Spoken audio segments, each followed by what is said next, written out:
청춘과 열정, 젊음을 대표하는 에너지 드링크 아식스와 퍼포먼스로 앞서가다 LG 울트라 기어가 함께합니다. ASL 시즌12 24강 2조 경기로 인사드립니다. 안녕하세요, 이영경입니다. 자, 이번 시즌 24강도 오늘 있을 2조 경기 그리고 화요일에 있을 F조 경기가 지나면 모두 끝이 납니다. 이 시즌 초반에는 혼란스러운 4티어 선수들의 반란이 그리고 지난주에는 1티어 선수들의 클래스 입증이 이어졌는데요. 과연 오늘은 또 어떤 선수들이 16강에 오를 수 있을지 기대됩니다. 자, 2조 경기의 첫 번째 경기에 나서는 두 선수 만나보겠습니다. 김성대 선수와 신상문 선수 만나보시죠. 안녕하세요. 안녕하세요. 네, 반갑습니다.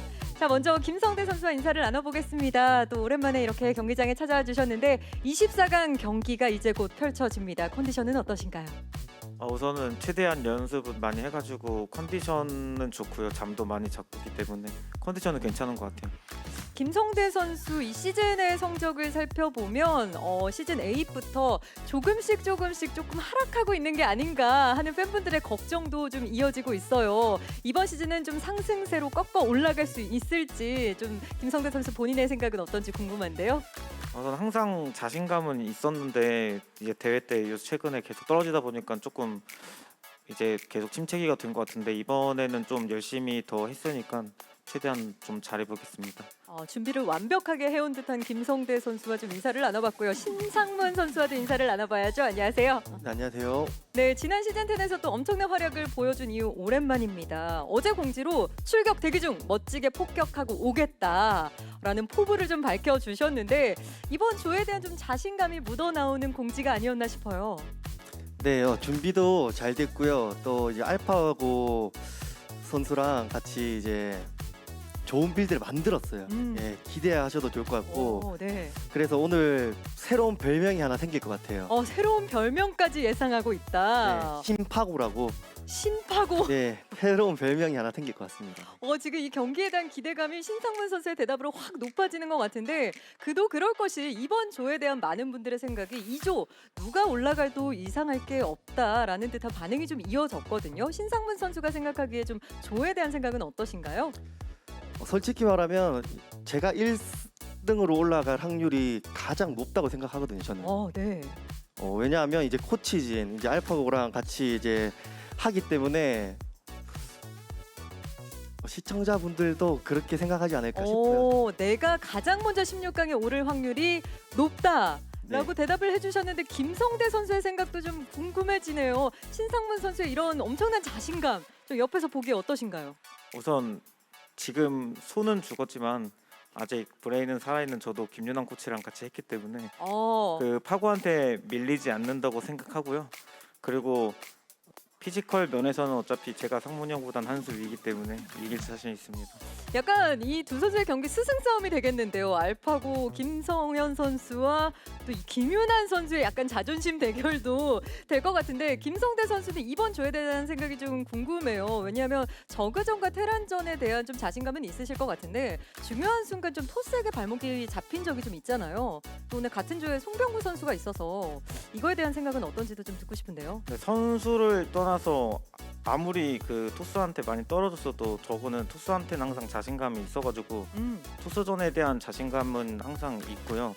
그래도 불안하다고 하면 동족전이 차라리 불안한 것 같고 이때까지 승률이랑은 좀 다른 것 같아요. 네. 자, 그러면 이번에는 양 선수들에게 팬분들이 궁금한 점을 좀 남겨주셨습니다. 그 부분을 좀 전해드릴 텐데요.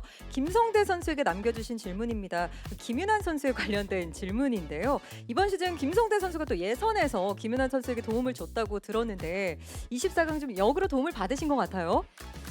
근데 뭐 김윤환 선수랑 예선 때 같이 연습을 했는데 어차피 그 형도 제 말 잘 안 들었고요. 그리고 저도 이번에 연습 과정에서 뭐 솔직히 말하면 뭐 그렇게 큰 그건 아니고 큰 도움은 받지 못하셨나요? 아니요, 그런 건 네. 아니고 그러니까 게임적으로 보다는 사실 그래도 윤환 형이 되게 잘했던 우승자잖아요. 네. 우승자 출신이다 보니까 같이 뭐 빌드 이야기를 하거나 아니면 심리적으로 뭔가 이야기를 하면은 마음이 편해지는 게 있기 때문에 그런 쪽에서 좀 마음 이제 도움이 많이 되지 않나. 경기적인 부분을 약간 김성대 선수의 뉘앙스가 김윤환 선수가 말한 반대로 하면 될 것 같다라는 뉘앙스가 살짝 풍기는데 경기적으로는 어때요? 그런 건 아니고요. 네. 윤환이 형이 아까 말씀드렸지만 손은 확실히 죽었어요. 그렇게 죽었기 때문에 게임 플레이는 조금 힘드시지만 아직까지 뭐 개념적인 부분에서는 뭐 괜찮기 때문에 같이 뭐 이야기하면서 걸러들 건 걸러 듣고 네. 예, 또 이렇게 떠오르시는 거 좋은 게 있으면 또 받아 먹고 이러기 때문에 도움은 많이 되고 있습니다. 굉장히 극존칭을 쓰시네요. 그래도- 리스펙트가 느껴집니다. 그래도 예, 선수로서는 또 네. 최고였던 선수기 때문에 지금은 약간 광대지만 네. 그래도 선수로서는 인정합니다. 저는. 네. 네, 신상문 선수에게도 좀 비슷한 질문이 올라왔습니다. 최근 알파고 김성현 선수와 좀 함께 경기를 준비했다고 또 많은 분들이 알고 계셔서 이 깜짝 놀랄만한 빌드가 있는지에 대한 질문을 주셨는데 좀 전에 좀 그거에 대한 답변을 어느 정도 해주시지 않았나 싶어요. 네, 김성현 선수가 이제 예전에 이재동 선수랑 결승전에서 쓰려고 하다가 못 썼던 빌드. 네. 결승전 빌드를 예. 가져오셨군요. 결승전 빌드를 저는 준비했습니다. 오, 그리고 김성대 선수 자세가 조금 달라지는데 좀 불안하신가요? 근데 스타일이 너무 다르지 않나. 예. 오, 아무리 네. 이게 플레이 스타일이. 네. 그렇죠. 이제 성현이가 경기 때 준비했던 거라면은 그래도 어쨌든 완성도가 높을 텐데 과연 해보니까 딱 제 거더라고요. 맞춤이다. 예, 딱 제 거예요. 신상문 선수 맞춤이다. 예. 지금을 위해 김성현 선수가 아껴둔 게 아닌가 싶은 생각이 들 그렇죠. 정도로 예, 맞습니다. 굉장한 빌드가 아닐까 좀 생각을 해보는데 첫 경기에서 한번 보여주시겠죠? 뭐 마지막 경기일 수도 있고. 마지막 경기일 네. 수도 있고 언제 보여줄지는 아직 결정하지 못한 것 같네요. 자, 굉장히 기대되는 두 선수의 첫 경기입니다. 끝으로 각오를 한 말씀씩 들어보겠습니다. 김성대 선수. 우선은 최근에 이제 막 그 방송에서 여러 컨텐츠를 하다 보니까 이제 팬분들도 많이 응원해 주시고 또 뭐 유난히 형 그리고 말하기 민망한데 뭐 삼성여대 그 제자분들 막 예전 있잖아요. 전체적으로 응원을 많이 하고 있는 상태이기 때문에 네. 너무 이제 감사하고요. 그거에 보답하기 위해서 좋은 경기를 보여드리겠습니다. 네, 신상문 선수도 한 말씀 부탁드립니다. 저도 이제 지금 웃기 퀴즈에서 많이 지금 응원하고 있을 거예요. 그래서 기대도 많이 하고 하실 텐데 또 테란의 낭만을 오늘 한번 보여드리겠습니다. 알겠습니다. 멋진 경기 기대해 보도록 하겠습니다. 인터뷰 고맙습니다. 감사합니다. 자, 이렇게 해서 2조 첫 경기에 나서는 김성대 선수와 신상문 선수의 인터뷰까지 함께 했습니다. 두 선수의 신경전이 굉장한데요. 자, 오늘의 두 번째 경기에 나서는 선수들도 과연 어떤 마음을 가지고 있을지 들어보는 시간 가져보도록 하겠습니다. 송병구 선수와 유진우 선수입니다. 안녕하세요. 네, 안녕하세요. 네, 반갑습니다. 송병구 선수 오랜만에 뵙습니다. 네, 또 많은 분들이 송병구 선수를 기다렸을 것 같아요. 잘 지내셨나요? 전 시즌 예선을 탈락하고 정말 오랜만인데 경기장이 낯설더라고요. 제가 그 사이에 이제 이사도 지방으로 하면서 처음으로 이제 차가 아닌 기차를 타고 왔는데 네. 되게 적응도 안 되고 컨디션도 좀 더 조절하기 힘든 것 같아요. 네. 세팅할 때 손은 좀 완벽하게 푼 느낌이 드시나요? 잘 모르겠어요. 이제 세팅을 잘 해도 실전에서는 좀 감이 좀 많이 안 좋을 때가 많아가지고 오늘 실전에서 잘 됐으면 좋겠습니다. 네. 또 오랜만에 보는 반가운 얼굴이죠. 유진우 선수 안녕하세요. 네, 안녕하세요. 네, ASL 시즌 1에서 팀리그에서 굉장한 활약상을 보여주고 그 이후에 또 시즌 12로 이렇게 팬들에게 얼굴을 보여주게 되셨습니다. 오늘 기분은 좀 어떠신가요? 제가 지금 오랜만에 경기장에 왔는데 한번 손을 풀어봤는데 감도가 굉장히 좋더라고요. 네. 네, 그리고 병구 형이 저보다 훨씬 선배이고 저보다 노련미도 많고 굉장히 잘하는 선수이기 때문에 많이 준비해왔으니까 많이 기대해주세요. 마이크를 이렇게 꼭 잡은 두 손에서 약간의 긴장감도 좀 느껴지는 듯한 유진우 선수인데요. 말씀하셨다시피 두 선수 모두 지난 시즌 11에서 살짝 쉬었다가 또 시즌 12로 돌아오셨습니다. 이번 시즌 24강 준비하면서는 좀 준비 과정은 어땠는지도 들어보고 싶네요. 송병구 선수 어떠셨어요? 네, 일단 게임 수는 제가 제일 지금까지 참가하면서 제일 많이 때려박은 것 같은데 네.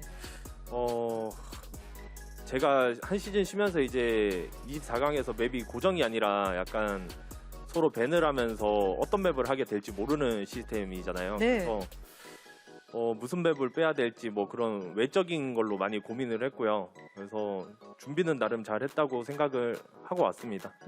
판짜기에 대한 좀 많은 고민을 하고 오신 것 같은데요. 유진우 선수는 24강 경기 준비하면서 좀 준비 과정 어떠셨나요? 저는 다른 맵들 준비는 그냥 기본기로 한다 생각가지고 그냥 이클립스에 올인했거든요. 네, 그냥 병구 형은 첫 판에 준비를 굉장히 많이 했으니까 많이 기대해 주시면 될 것 같습니다. 네, 기대하도록 하겠습니다. 자, 이번에도 양 선수들에게 좀 팬들의 질문을 전해드리겠습니다. 송병구 선수에게 남겨주신 질문이에요. 이 송병구 선수 하면 떠오르는 1순위 시그니처 바로 캐리어죠. 전성기 시절 캐리어를 좀 볼 수 있을지에 대한 기대를 품은 질문이 들어왔습니다. 오늘 쓰려고 하면 이제 상문이를 만나야 되는데 그렇죠. 만나면은 쓰도록 하겠습니다. 네. 쓰도록 하겠다라고 예고를 좀 해주시네요, 자신 있게. 자, 이번에는 유진우 선수에게 남겨주신 질문인데요. 아마 유진우 선수를 오랫동안 지켜보고 있는 팬분의 질문이라고 또 이렇게 밝혀주셨습니다. 이번 시즌 본인에게 특별히 어떤 동기부여를 했는지 물어보셨고요. 꼭 조지명식에서 보고 싶다는 응원의 말씀까지 남겨주셨습니다. 동기부여 이번 시즌 어떻게 좀 부여하고 있나요? 제가 항상 24강에서 떨어졌거든요. 근데 이번에는 진짜 올라가고 싶은 마음이 간절하거든요. 이번엔 진짜 꼭 올라가 보도록 하겠습니다. 간절함으로 동기부여를 했다라는 대답까지 남겨주셨습니다. 두 선수에게도 역시 끝으로 각오를 한 말씀씩 들어보겠습니다. 송병구 선수. 네, 열심히 준비했으니까 좋은 결과로 응원해주신 분들에게 보답하도록 최선을 다하겠습니다. 네, 좋습니다. 유진우 선수 한 말씀 해주시죠. 네, 제가 선수들 중에서 커리어는 제일 적지만 그래도 이번에 연습 과정에서 꽤 괜찮았거든요. 이번에 좀 커리어를 한번 높여보도록 하겠습니다. 기대됩니다. 두 선수 모두 멋진 경기 기대하도록 하겠습니다. 인터뷰 고맙습니다. 감사합니다. 자, ASL 시즌12 24강 2조 경기에 나서는 4명의 선수와 함께 이야기 나눠봤습니다. 과연 오늘은 어떤 선수들이 24강의 문을 넘어 16강으로 오를지 지금부터 24강 2조 경기를 통해 함께 확인해 보시죠.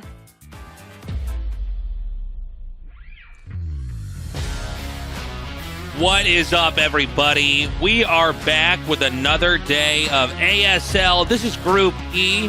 And it is good to be back here with you. We have this broadcast and one more before we have the holiday week out here in Korea. Korean Thanksgiving is coming up. That's why there have been so many ASL broadcasts back to back. But we're going to bang this one out for you guys. I'm excited, especially to see Stork playing today. And it should be a pretty exciting day, Artie. Yeah, I'm pretty excited about the group. It's just such a strange group of players to really have together. I think Stork is in amazing shape. Action is always really strong. These are a couple of very good macro players. But then you have the wild cards of Leta and of Beast. Beast is a pretty aggressive newer Zerg, and he's very strong. He's been playing on the more amateur circuit for a long time now. Very, very well known within the scene. But leaning towards a bit more aggression. And then, of course, Leta. I think we're going to see a lot of Wraiths today, Tasteless. Yeah, that's always a safe bet. I've always been kind of weirded out by Leta that he just kept going Wraiths. I understand when people have phases in their play, you know, where it's like, well, this is really something I'm tinkering with. But Leta has literally, for over a decade at times, been going Wraiths. Yeah, it's kind of a fun thing that he mixes in. Not many players can do it to his level, and it definitely can alter the game. Yeah, and the thing is, let's not completely box him in there. He does have other strategies as well, but just generally speaking, you're not going to see him play a game like what Light might play, right? Right. Now, here's who has advanced so far. 4 Protoss, 5 Zerg, 3 Terrans. Yeah, I mean, a pretty good lineup of players so far. Like, there's definitely some notable missing players, such as Best, such as Sharp, both not making it through, but overall, a pretty solid lineup. Yeah, it does seem like it's going to be a bit Terran light for the players advancing, but Zerg is looking pretty strong, and, you know, we've got another great Zerg player today. This is one of those groups that looks like it could be cut or dry. Cut and dry, excuse me, with Action and Stork most likely advancing. But I want to point out, really, I should say, highlight something that you were pointing out, Tastosis, which is that Beast is new, but he's been playing a lot. He's been taking the game very seriously, and you can never underestimate these guys. A lot of these players, because this game is so old, some of them have just been in incredible shape no matter how much they practice or how up-to-date they are in the meta. But I feel like a guy like Beast could power through here with some really sharp openings, some sharp plays, and maybe surprise everybody. Yeah, maybe he can. It's going to be fun to watch and see what he tries against Stork. But first up, we are going to have our Zerg versus Terran in action, going up against Leta. Now, these two have known each other forever because they're both like very old school pros. Action has been quietly one of the best Zergs in the world for quite some time now. Yeah. Definitely think he's a favorite in the group. Like you said, I really think Action and Stork are going to make it out. In my opinion, they are head and shoulders above the other two players, but it is best of ones. So even in this first match, like Action, even though he's a great macro Zerg, and if it gets into a longer game, I can't see him losing to Leta. The fact that Leta is willing and very good at doing very odd things, such like 8 Racks is very much in his wheelhouse, very tech-heavy builds, Wraiths, those types of things. Maybe he can do the upset here to Action. Yeah, let's see what happens. Leta is... It's just a funny thing. He's always... First of all, this guy's been a fixture in StarCraft for a long time. Wraith play, we should point out, has always been something in StarCraft. Going 2-port Wraith, not versus Protoss, but versus Terran and versus Zerg. It's been something that's been brought out, and a lot of people have kind of pushed it to the extreme category of build orders, if that makes sense. Like, it can be done. There's moments it's good, but it really is, like, not supposed to be your main style. But the success he's had with it, and this guy might be the very best at using this style ever. Maybe him and Flash and, a few other Terrans. But really, Leta's so extraordinary with this and has carried this style with him through decades. So I'm excited to see what he's going to do. He doesn't have to do it. He hasn't done it in literally every game. He just does it a lot. So let's see what happens. We're going to go now into Game 1. This is Action versus Leta, a best of 1. Group E starts now.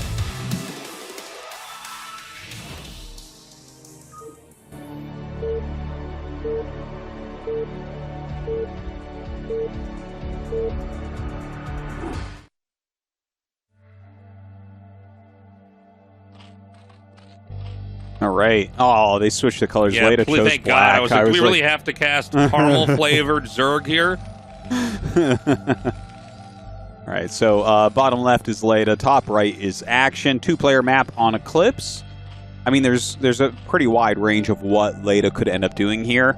As for Action, I mean, this is a pretty good map for Crazy Zerg overall. I know that Action is very, very good at that style.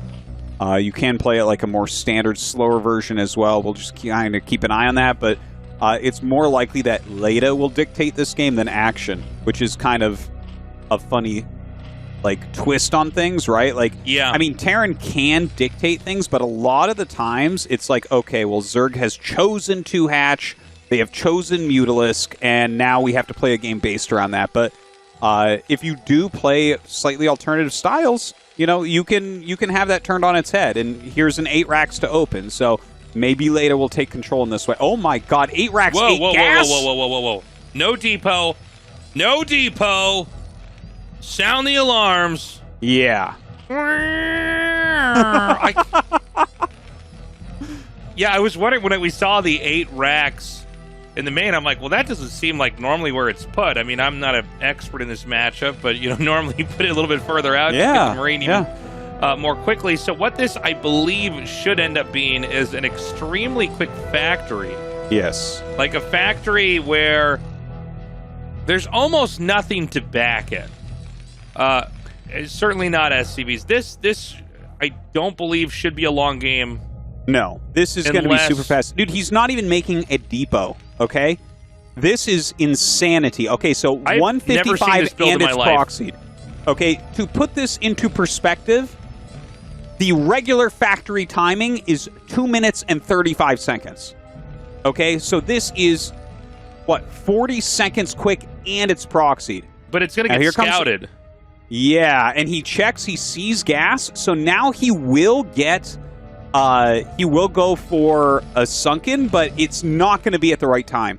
Okay, have you seen this before? It's just like old and like we had to dust off some old StarCraft books in the back of the library of knowledge of the game here? I mean, have you seen this before? There is a build that looks like this. I don't know the exact order. Oh my god, he finds the factory. Wow. That is looks amazing. Like the SCV should finish, but yeah, he'll finish it up, and I mean, he might actually get up here, and if he can just block the sunken, there is huge potential for damage. Look at this, 3 drones down here. He just has to get that sunken up immediately. Leta tries to block it, can't do it, and well, those SCVs take quite a bit of damage.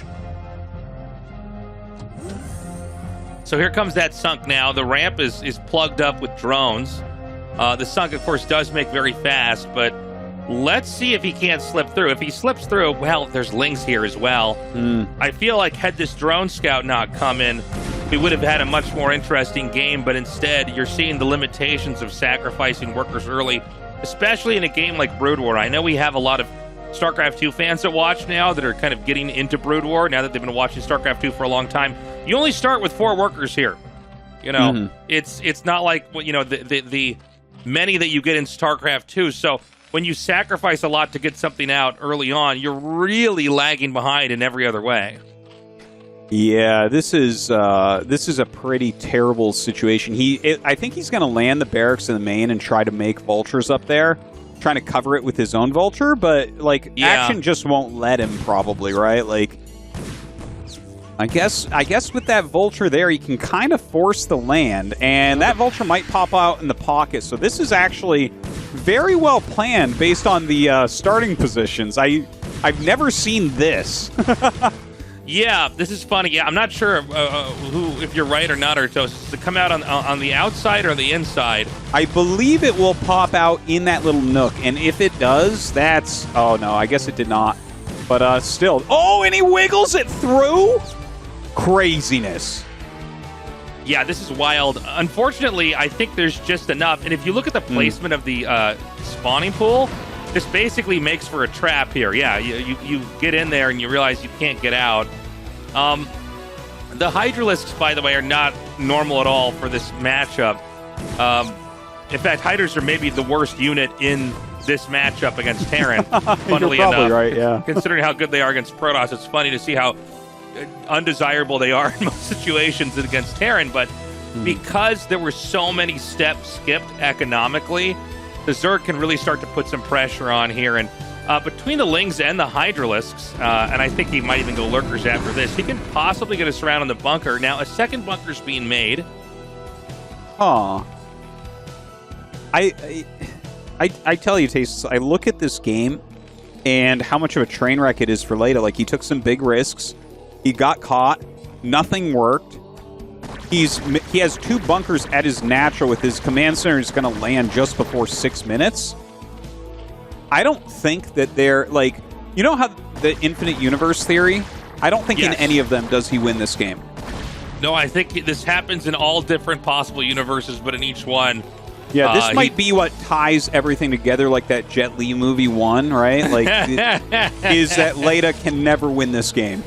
Now, I do question a little bit the decision for Action to commit to the Hydras like this. I think it might have been better for him to just go straight into Muta, but I think he thought he was going to be able to spring an attack on that natural, and it didn't work. Is he going to actually just go for drop? I don't know. Well, I mean, I don't know what you're Aspire. supposed to do. Oh, you mean... Okay, you mean for Action here. Well, he's getting the evolution chamber, so I guess probably just get some carapace upgrades going. Like, yeah, I mean, he has speed. You can just go Hydra Lurker. Yeah, that is a thing against Bio. What did Jeff call this? Manzurg? Yes, that's right. Manzurg, which, if you go back, like deep into the early history, the primitive periods of StarCraft, Manzurg was definitely a style that was used a lot. You go Hydralisk Lurker, and eventually get Dark Swarm, and basically you would be Dark Swarming your own army instead of occasionally Dark Swarming theirs. Yeah, I mean, it's still used a little bit. Even now, normally what happens, I mean, if you go directly into Hydra Lurker, it's either a very weird game that looks like this, or you're not very good. A lot of people, though, do like to go up to Defiler and then kind of backtrack into it. Yeah. Now, looking at this particular game, like, Leta's moving out with some Marine Medic, which maybe this is, like, slightly surprising to Action. Action has a bunch of Lurkers morphing kind of towards that bottom right area. He does have to cancel his third, so Leta catches him there with the bio. Yeah, we're seeing one of the difficulties for Zerg when they try to play this style against Terran is, the Mutas can really punish, and they can choose when to engage, but they can also just as easily choose when to run away. Oh, wow. Actually, getting these 2 Overlords is pretty big. That's going to be a hefty supply block here on Action, who's pretty desperate to get, more Lurkers and Lings out here. And, I gotta say this right now.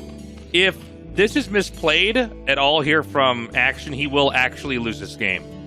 Terran's not in bad shape right now. Well, canceling that third base is pretty big. There's no question. The Lurkers coming back for this little bit of a flank. I mean, Action, let's see. He picks off that first Lurker very cleanly. Looks like the Lings will end up killing off the rest of his bio forces. Yeah, nicely done. I was worried that might backfire. He might lose this. He also scans, though, to come out here and chase away that Lurker. Now, we should eventually have a science vessel out here. It looks like the starport's now done, so we've got a couple more steps on the way here before the Terran's going to have that science vessel. But when they do, this becomes a much more manageable situation to fight in. I mean, you can always try to run away from the Lurkers, but, we were talking about Hydra Lurker earlier. It almost seems like Action has very quietly segued into Ling Lurker.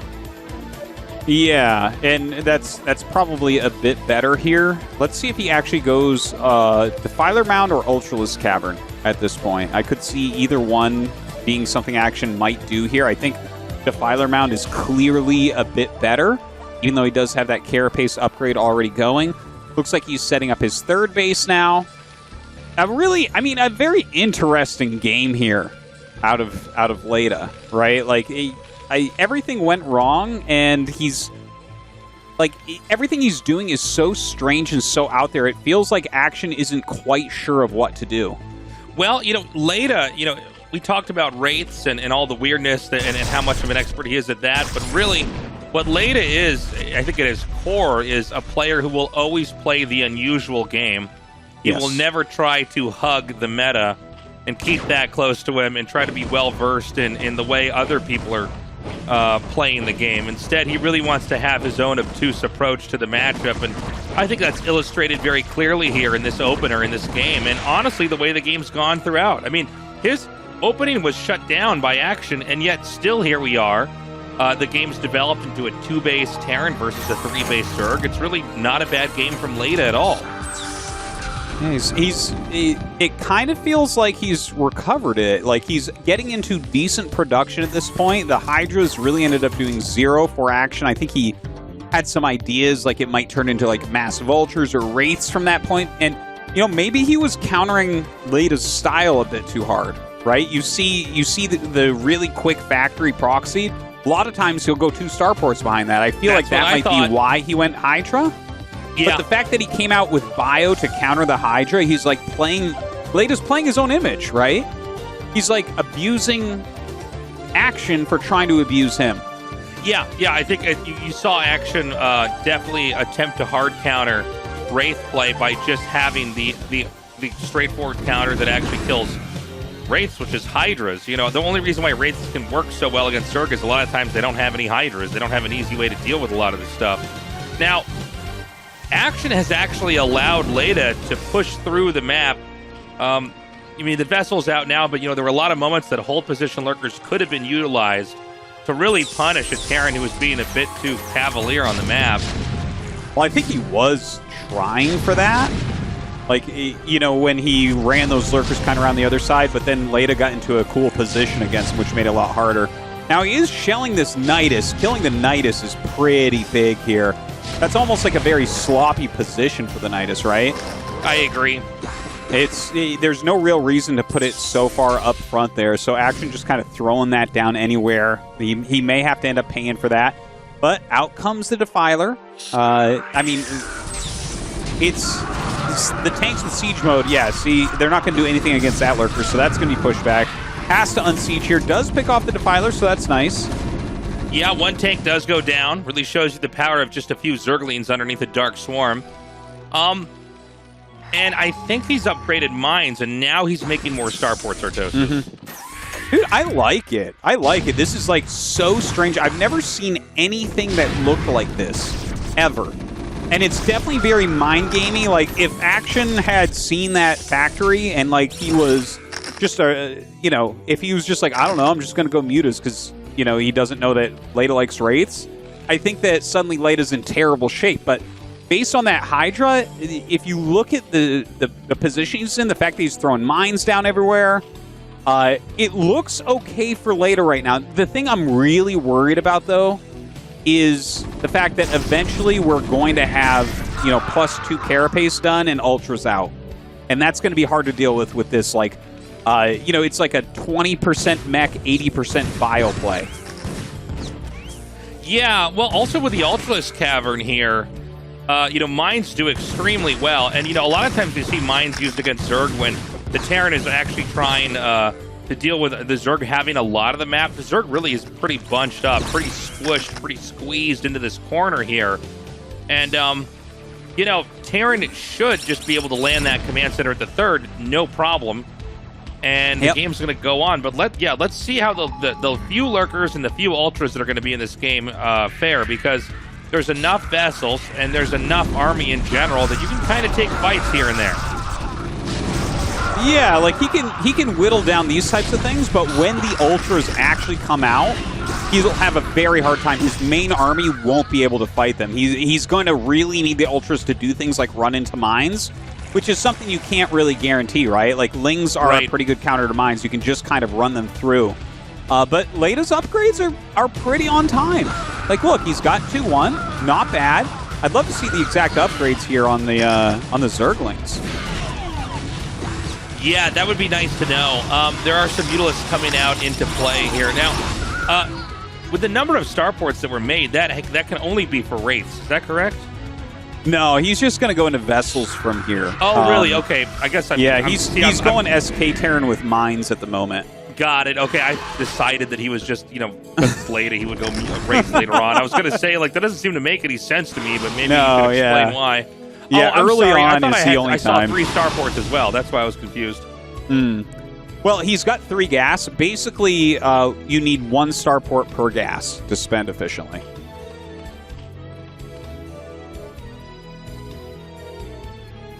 So these mutas are going to be coming down.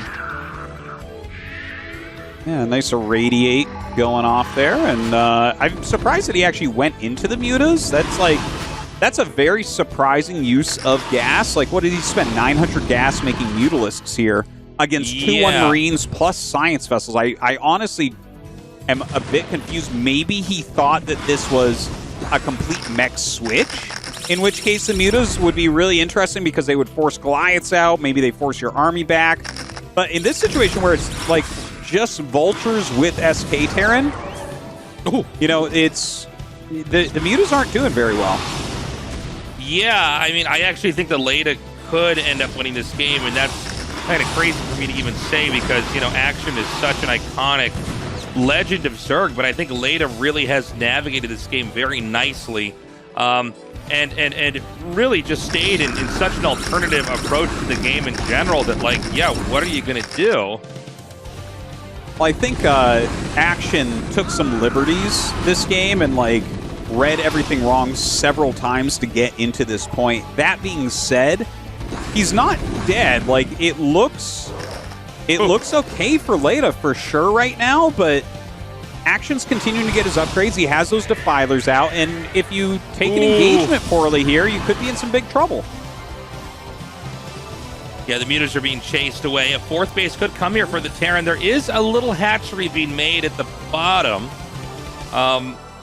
You know, if this gets up... Oh, hold on. There's 2 Marines right here ready to fight it. Again, Dark Swarm's going to be the only thing that's going to allow the Zerg to have any longevity here. And the problem is that there's not quite enough lurkers, not quite enough defilers to make the Terran respect the Defiler. I mean, with the number of vessels that are out now, you can kind of just irradiate all the important units that Zerg have and run away. Yeah. Well, that is definitely the plan for right now, but he is going to have to macro up pretty strongly here as well. Action, he's needing another base. It's very, very important at this point, but he has finished all of his Carapace upgrades. He's also got Plague, so Leta needs to be very careful with engagements at this point. But this is like one Ultra and Lings running into this army. Yeah, and the Lings can be pretty handy with the Ultras, but when you have this many Fire Bats, the Lings just disappear, and then it's nothing but Ultralists remaining here. And I think Action's going to be kicking himself this game if he does, in fact, end up losing this, because you can see he just has been thrown off each step of the way, even though he survived the first initial insane part of this build order. We've got a Terran on 4 bases to a Zerg on 3, and throughout this game, we've seen Lurkers, Defilers, and Ultralists drop. Yeah, and he's sending more down right now. These are going to get picked off as well. He's got to get out of here. This is not the way to do it. I am so impressed right now with Leta. What a game. And I tell you what, this is professional StarCraft right here, because this was so far out there and so many things have gone wrong. It really shows that even at the top level, StarCraft has so much to it that anything can happen. Yeah, I mean, there's so much going on in a game, and you know, we a lot of times think about, you know, the decisions that you have to make are locked in, and you know, the game is very much so figured out, but really not the case at all. Even the switch into Vultures with Mines pretty abruptly while going into the SK Terran with the mass vessels here was really something else. And it seems like right now, Leta wants to try to just get to the tipping point in this game. He wants to irradiate any key units he sees. That's your Defilers, your Ultralists, your Lurkers. And he wants to try to come in there and take out that base at 12 o'clock. Yeah, if he can kill that base off, that is kind of like a game-winning move at this point. We're late enough in that the gases are all starting to run out. So killing that base brings your gas income down so low that Action's just not going to be able to field anything except Zerglings for the most part. Yeah, and you know, he's not mining from this base yet. He does have something there, but it's not a lot. Now, you know, when you see those glaives, this always makes me think back of the Jaedong days. When you see the glaives on the vessels, you can use one muta and basically combo down all the vessels with the glaives. But again, Terran has so much more. Zerg is surviving on the fumes of unit presence in this game. And it's so crucial that he holds on here. Another Plague goes down. He actually plagues his own Ultra in here as well. Maybe the Darkstorm would have been a better call. Even the Firebat helps to pick that off. The Plague really dealing a lot of damage. And forward he moves. Ooh, it's looking good for Leta right now. Sitting here on 4 bases, sending another group of units to that bottom right hatchery at the same time. Yeah, and as long as he stays out of the Dark Swarm, he should be okay. There's one Nidus down here inside this bottom right base. If he can take it out in time, he should be able to take out this position. Oh, it's just barely not quite enough, and the same might be said over here for this base up at 12 o'clock. I mean, he just needs to push through. There's just barely at the last second every time a Dark Swarm to drag the game out. Looks like the Sunken Colony isn't one that's covered in that. I love the eraser move here on this vessel to take out these drones. The siege tank taking now onto the low ground. Are any of these Niduses? I do not know. Yeah, hard to say. It seems like he is going to bust this base in the bottom right, but that 12 o'clock base may end up living. Action, he still has some money. He still has some supply to work with here at 92. That's still kind of playable for your defense. Yeah, the supply counts can be misleading here. Zerg cannot function off of almost no supply, which doesn't really make sense for how I think a lot of people think about the game and the way Blizzard wanted to design it. But Zerg can basically have very low supply and be in very, very good shape. It's like basically if you have 70 supply, you're not going to get broken if you have Defiler tech. That's the general number. So even though Leta is way up in supply right now, that doesn't mean he's about to win. As you can see, like even a Darkstorm here, there's like a Zergling sitting there. And you can't really break through. You have to get some sort of splash in there to clear it or wait for the Darkstorm. Nice irradiate on this Defiler. Again, there's enough tanks, and even though tanks are not great against Dark Swarm, if you have such a crazy number of them, the splash damage does sort of make everything so mushy inside that Dark Swarm that a lot of times you can kind of power through. Oh yeah, for sure about that. Like, you can, if you have like a lot of siege tanks, and it's not a small number. If you have like 3 siege tanks, they don't do anything against Dark Storm. In fact, they're really bad against it. But once you start getting like 8 tanks with +1 or something like that, which is about what Leta has right now, you will actually start to blast everything down before it really gets to you. Maybe some will slip through, but you know, it definitely can be effective. It looks like Zerg has clung to this game for long enough that that base at the top is going to stay around. And this game will continue to move on. Now, the issue is that there's not really anywhere else for Zerg to expand to. I think the top left isn't going to happen. Maybe the bottom right. But, you know, because of the nature of this map and the fact that in reality this map doesn't have that many expansions, you do start to run out of locations to go. We're at the point in time in this game where nobody can hide a base. Nobody's going to have any secret location that's just being neglected, and you could just surprise them. Yeah, they're all thinking about every base right now. Both of them are. So that's definitely true. The pressure continues to mount here upon Action. Popping these Defilers out. Irradiate's going down all over the place. Leta is dealing so much damage here. I don't think Action can hold on too much longer. Well, if these Nidus networks go down, yeah, I don't think there's many more options for what can happen next here. The one Defiler looks like it could go down. The second Nidus is being hit, and we might have started tonight off with an insane upset. I can't believe it. I never thought this would happen. And look at Leta. He can't believe it either. Dude, he went 8 racks, 8 gas, Proxy Factory, which got scouted. The Vultures did 0. But Leta... Oh, Leta. Yeah. He's staring God, into our souls. I can't believe that he won that game, Tasteless, because definitely there were mistakes on Action's side. I think he read the situation wrong like 3 times in a row. Yeah. But it was brilliant from Leta, right? He played to his image. He kind of predicted what Action would do, and the predictions that Leta made were correct, and the predictions that Action made were incorrect, and Leta ends up taking that down with his own brilliant style. Amazing that he killed him there. Wow. Hats off to Leta. And dude, the thing is, the game was actually really impressive. Like, Leta played extremely well. Never even used his Wraith style at all. Held his own and powered through against Action, one of the greatest modern Zergs that we have in the entire world. That's insane, dude. What a story.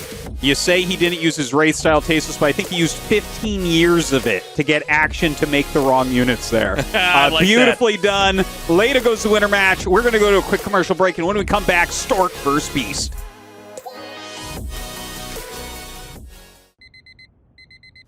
아이시스 8.0을 연다는 건 조금 이른 아침을 연다는 것. 나를 움직이는 핑크 에너지. 아이시스 8.0. 디자인을 하면서 가장 중요하게 생각했던 부분은 울트라 기어의 차별화된 브랜드 메시지를 잘 나타내는 것입니다. 신과 영웅들의 최강의 무기들을 검토하였습니다. 그중 니케의 승리의 날개를 모티브로 지금의 울트라 기어의 로고가 탄생하게 되었습니다. 울트라 기어의 이니셜인 U와 G를 비상하는 날개의 형상으로 레드 색상을 사용하여 강력한 에너지와 힘을 나타내었습니다. 울트라 기어는 최상의 퍼포먼스로 진정한 게임의 즐거움, 승리의 기쁨을 여러분께 선사할 것입니다.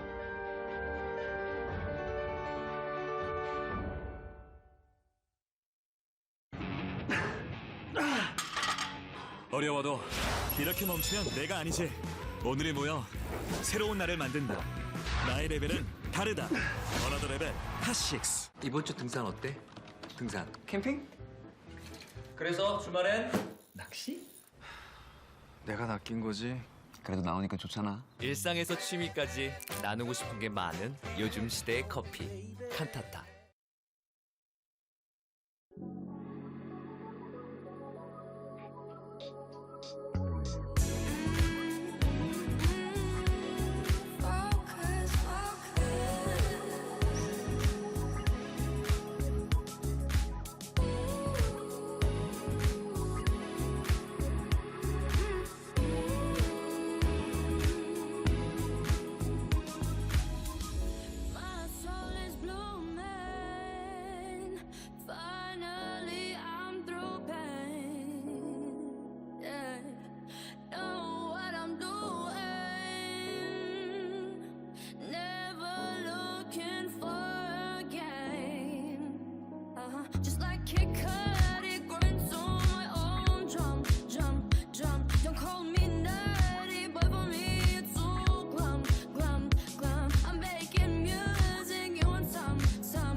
Hey guys, welcome back.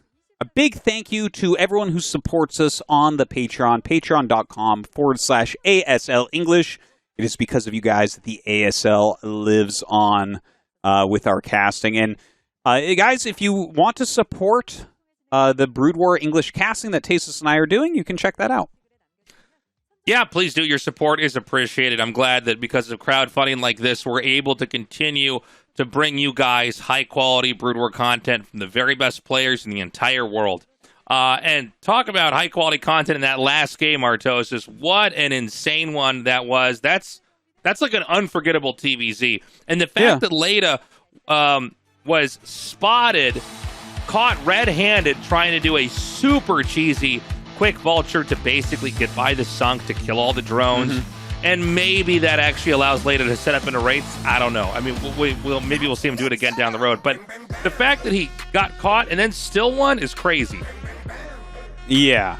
Well, I mean, we talked a lot about that, and it was an insane game. That was the only time we will ever see a game like that. That was a beautiful snowflake within the StarCraft world. So congrats to Leta there, but he might have his hands full if this guy wins his match. Stork, an absolute killer, one of the best players of all time.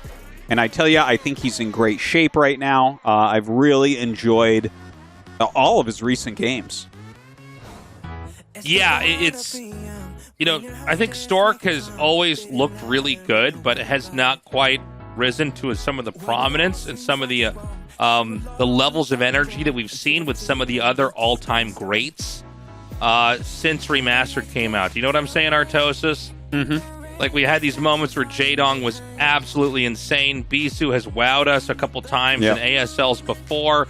Jaedong, he's not here grinding now, but he had some moments that were completely wild against Flash. And Stork has always been one of the top 5 greatest players ever. So I've always waited and wanted to see how he would look if he could really get into his best form in the modern era, because StarCraft 1 is so different than the way it was in the past.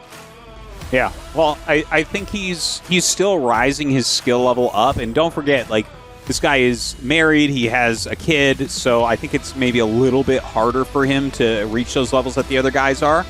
But look, I think he's going to do well this season, Tastosis. Let's get into this game. Stork against Beast on Eclipse.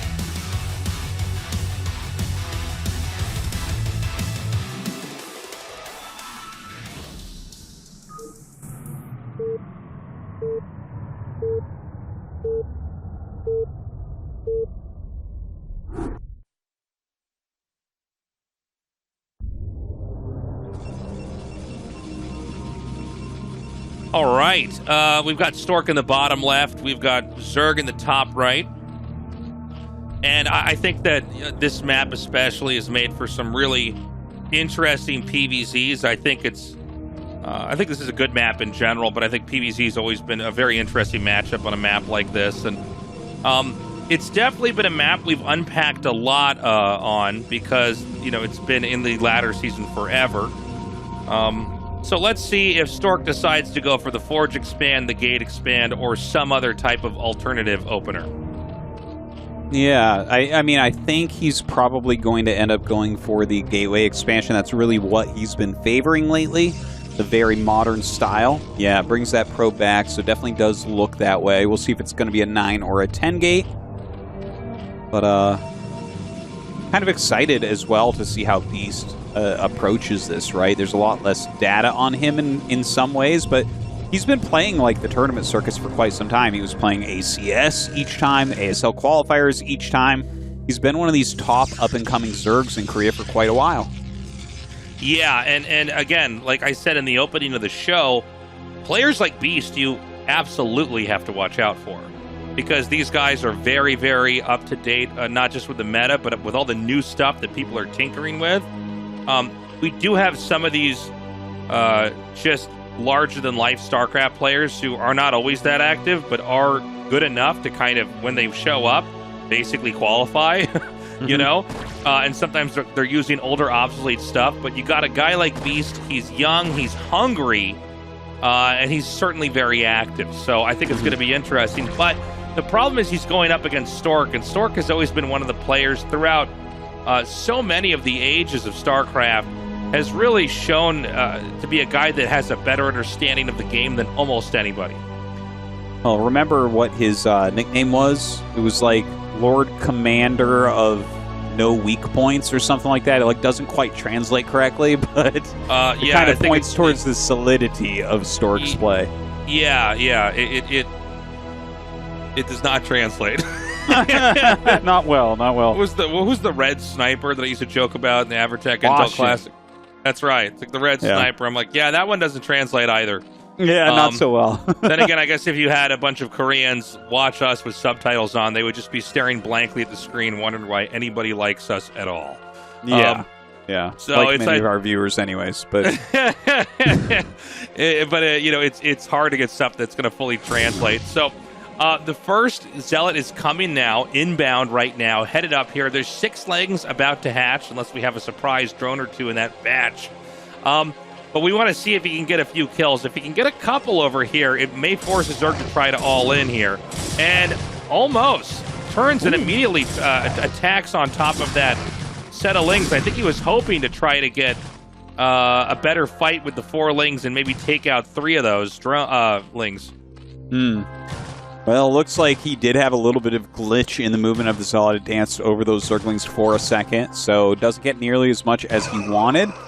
By the way, I do want to mention, because we were kind of setting up the game while it happened, but Beast quickly took his 3rd and tried to drone block the probe from coming into the main base. So he was trying to trick Stork. Stork got through right away, figured out what was going on. So the mind games so far haven't worked for Beast. Right. Now the gas is being taken. We're either going to see a layer or a den. I think it's going to be a layer just because of how tight these build orders normally are. It just now starts. And Stork, I think, made the right choice by sending a probe out to hide on the map, because he basically needs to come in here and confirm, is this going to be a Hydra bust later? We've got the core coming along now, and, a very good read by Stork here to get the cannon late, identifying that there's no real pressure, there's no real threat. So he can always get that cybernetic score started, and that's going to allow him to get a Stargate started or anything else he might need pretty quickly. Yeah, that's it is a great read, and this is what I was talking about with Stork, right? Like, he is getting his cannons as late as is humanly possible in this matchup. It really feels like his PvC is on a very high level. But will he be able to actually get in and scout what's going on? I guess just keeping this alive and seeing no Hydras walk out is a lot of intel in and of itself. Yeah, I mean, it's pretty common if you couldn't get any read to just send the Zealots out. And when you don't see speed as well, that also kind of hints to you that this guy is going to be going for a Spire, right? That they don't have that much to hide, that they're also just trying to power up. And this is a good moment when you see that the Speedlings aren't there to try to come in here, whether it's to the 3rd or to the natural, and try to do some damage. So excellent work by Stork to have that probe draw those Zerglings away. There's a couple tactics that can be employed here at this position on the map. You can block the ramp with the Zealots, or you can also go behind the mineral patches here with the Zealots. And it's a very uncomfortable moment. You can see it's forcing out a sunken colony, and what'll probably happen is, can you attack through that patch on the side? I don't know.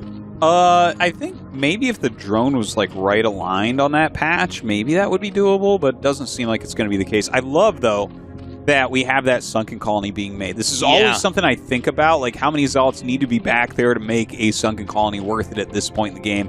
And it looks like, at least at 4, he definitely feels like this is the right move. But Stork smartly moves the Zealots over to the side, and they will not be taking damage from that as of yet. Yeah, it's a good move. And again, I mean, these will eventually be picked off, but if these slings were to leave this area here, those Zealots would run in and kill drones. And that's the really important thing, is you're actually controlling the Zerg quite a bit with plays like this.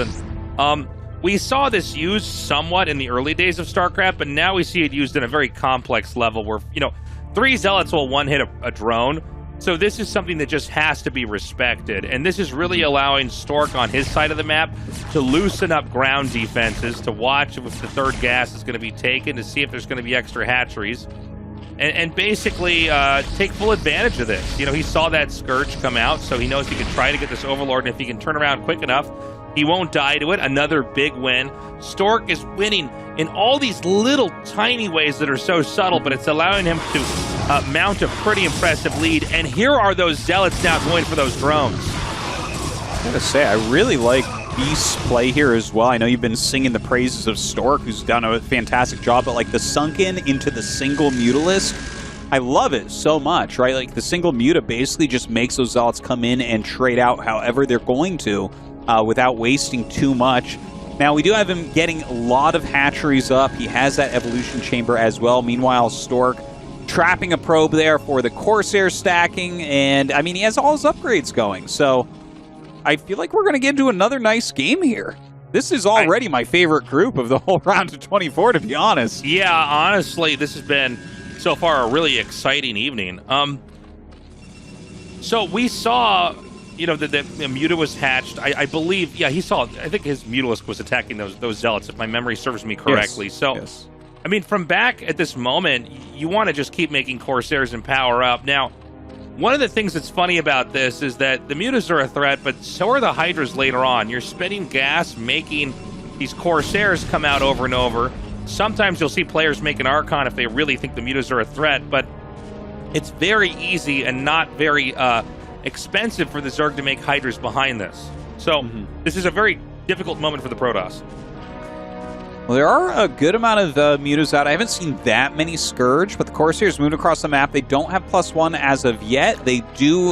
He has 5 of them as well. So he sees that Mutalisk count has grown from the single one, and a lot of Scourge there as well. Beast is just going to force this back immediately. I got to tell you, I think Beast is playing a really nice game here. Yeah, he's doing a good job. He's muting the Zealot presence here on the map, and the Corsairs should feel threatened by what these Scourge can do to them, so they're going to have to back off. And now we're going to start to see the Hydras mount once the drone production is you know, finished up here.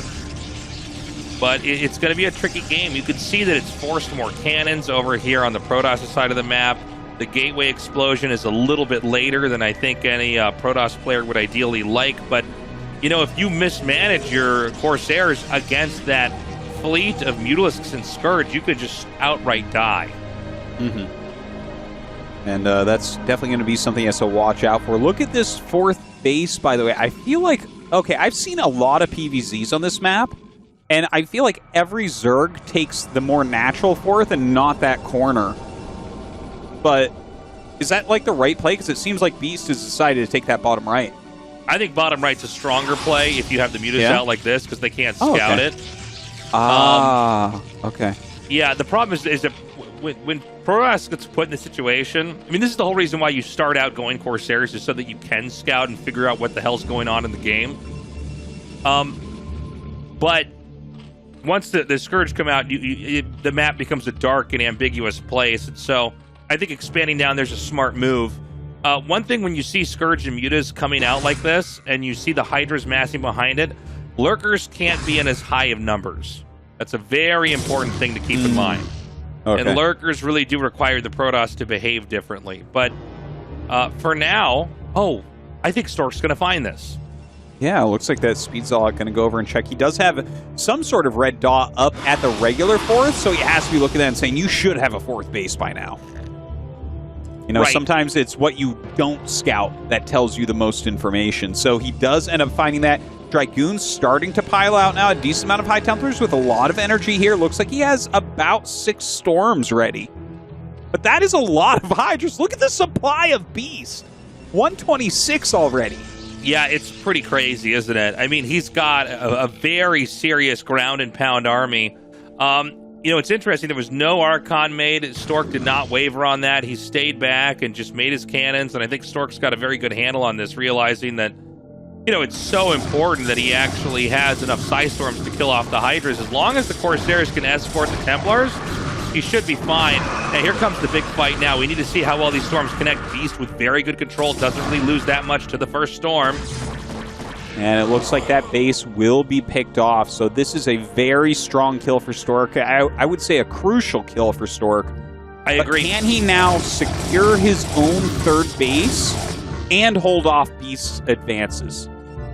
That's the big question, Tastosis. And keep in mind that when you're trying to take out a base in the bottom right, you can't take your third very easily. So it's a pretty uncomfortable moment here for Stork. He would really like to get that third up as quickly as possible. He's bringing back the majority of his army now. Just left a few Zealots to finish that off. He has his Corsairs with him as well. The Zergling sees the Nexus start, so Beast knows exactly what's going on. But, yeah, I was just going to ask, shouldn't he be going into slightly higher tech here like Lurkers? Because I look at this army of Stork, and I don't think Hydras alone can bust it. Yeah, well, that's the issue for the Zerg. The Protoss can just kind of not play the game the Zerg wants them to play. They're going to be in pretty good shape. The final piece of the puzzle for Stork is to just get the cannon set up at his third base and start to send his probes over to there, because he's going to mine out very soon here if he does not. And what the Zerg can do is basically control this high ground area over here. And although if the Naturals cannoned up, that's a pretty tough thing to get up onto the high ground of, you can also just counterattack the Protoss's Natural if Protoss tries to move up north. All right, well, it looks like Stork wants to come over here. He does have an Observer or two with his army. Brings these Corsairs forward to push back the Overlords. It's going to make it a lot easier to bust through. Almost picks off that Hydra. Doesn't quite get it. Gets both its storms off, and decent storms at that. The Corsairs, though, going forward, aggroed into those mutas. He pulls them back without losing too many here. Oh, God, the Hydra's still chasing them down. Pretty insane control here by Stork, to be totally honest with you. The patience that's being shown here in basically identifying where the Zerg is going to be devoting more of his attention and then making a healthy little concave to try to fight that off. But I got to say, at the same time, Beast does seem to have an insurmountable amount of Hydras here. If we don't have another Psystorm or two, there's no way Protoss can take this on. Yeah, it looks like he does have a couple more storms as these Hydras these High Templars come up, but that high ground gets held. He does clear the Hydras to the north. His third Nexus should be done about now, so we got to see a probe transfer. Is he okay to play this out macro-wise from that third base location? Yeah, I think so. I think it's going to be okay.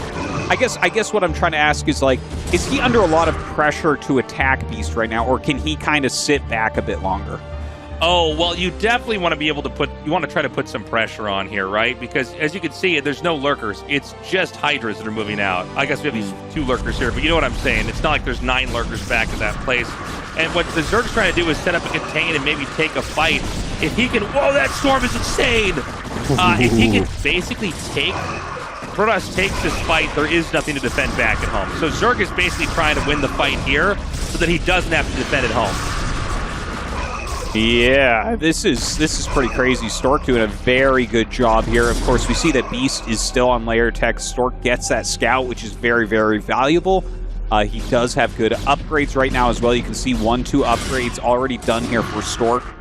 And he's pushed back every push from Beast, but Beast hasn't taken any hits really to his economy other than losing that 4th base in the bottom right. But he hasn't really lost drones or anything. His macro is still going pretty well. 120 supply of Zerg units against 142 of Protoss is... I mean, this is not game over for Zerg by any means. No, not at all. I think that Zerg's doing a really good job, but I think Stork has the right game plan to basically stay back and just keep defending these attacks that are becoming weaker and weaker each turn. And ultimately, he'll be able to push up into the 4th base, and then from there, he'll be both defending his 4th and attacking the Zerg's 4th. So I think if we're appreciating the tempo of this game and how things are going, I think Stork has actually angled himself development-wise to probably get into a position that could be winning if he can take a good fight with these Zerg. And a lot of this is because if they go mass Muta and Hydra, and they don't shut you down hard, I think the Protoss basically survives the game and gets into a better position tech-wise. Had the Zerg not gone Muta and masked up a ton of Lurkers and Turtled, it'd be a different story. We're only just now seeing the mass Lurker phase of the game. Well, he's bringing those up now, trying to attack this 4th base. Up comes iTumper, does pick that one off. 1 storm gets off, though. Some Scourge flying forward will be picked off as well. There are so many Dragoons, but where are those storms to help out? The Dragoons not having the greatest surface area right now, but look at those storms! Oh my god, pushes the Hydras back. It is a Hydralisk graveyard over here. Yeah, you know, when you get that many mutas, or that many Dragoons, excuse me, it's very hard for the Hydras to actually take a fight. Here comes some more of that pressure I was talking about down here at the natural. It's one way to try to approach this, but I think that Beast could be in trouble. If this push can come up here and shut down this base, I think it might cost him the game. Here comes that natural attack I was talking about. A lot of times there aren't enough cannons here if you're in a scrappy game, and that's exactly what we've got. So the Zerg's going to try to come down here. You know, there is going to be army rallying from these gates, and it looks like Stork is not going to turn around, but instead push his presence up into the third base here and try to shut down this location as well. Wow, this looks like it might turn really crazy now. If he gets up on top of the gateways, that's going to be terrible for Stork.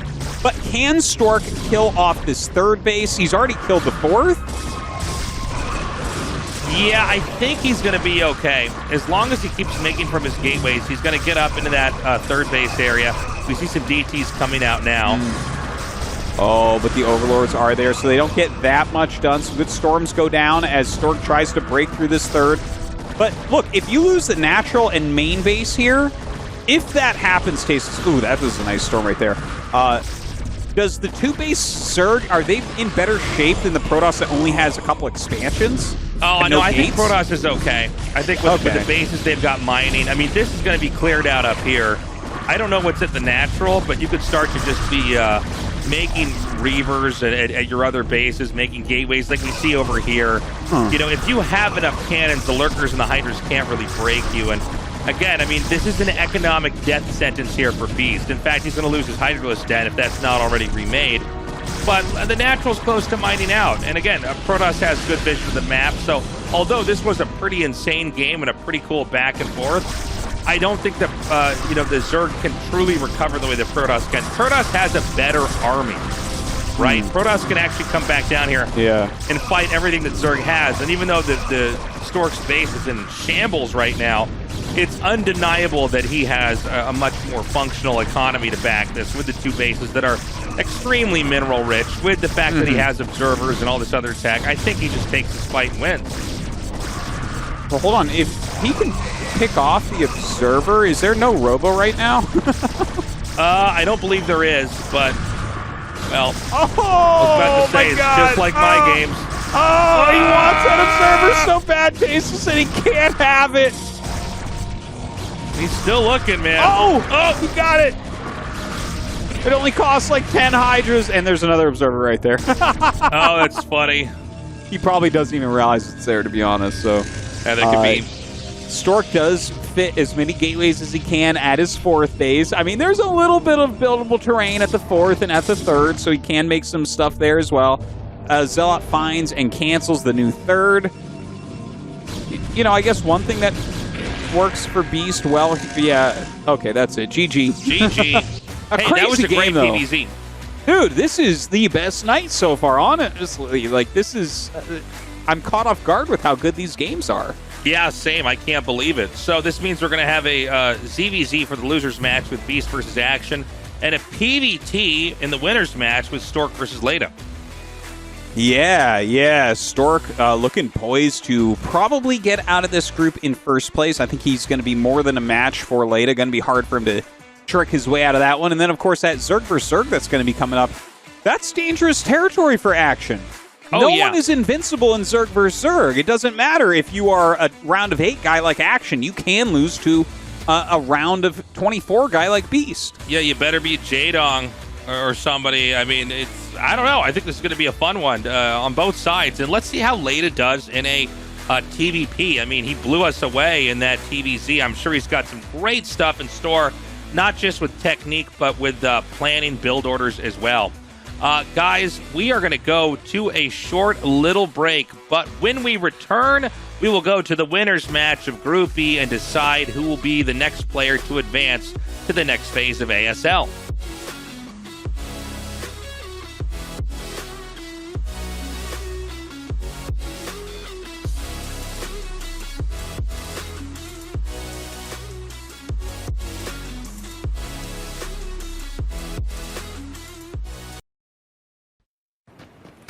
울트라 기어로 부드럽게 이긴다. LG 울트라 기어 게이밍 모니터. 힘들어도 어려워도 이렇게 멈추면 내가 아니지. 오늘이 보여. 새로운 나를 만든다. 나의 레벨은 다르다. 어나더 레벨 핫식스. 숙취 요즘 누가 저렇게 깨니? 맨날 똑같은 거, 맛없는 거 깨. 이제 탄산으로 깨. 숙취 해소의 새로운 기준. 가스강. 환도 역시 가스강이 대세. 양념 툭툭, 올리브유 또르르. 우와, 그리고 제로. 너무 좋다. 맛은 배로, 칼로리는 제로. 칠성사이다 제로.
Welcome back, everybody. We're going to go to the winners match now of Group E. So far, this has been, I would say, the best day of ASL Season 12, honestly. I mean, I know we're only 2 games deep, but what an amazing 2 games. What cool results, what interesting strategies and techniques used on both sides.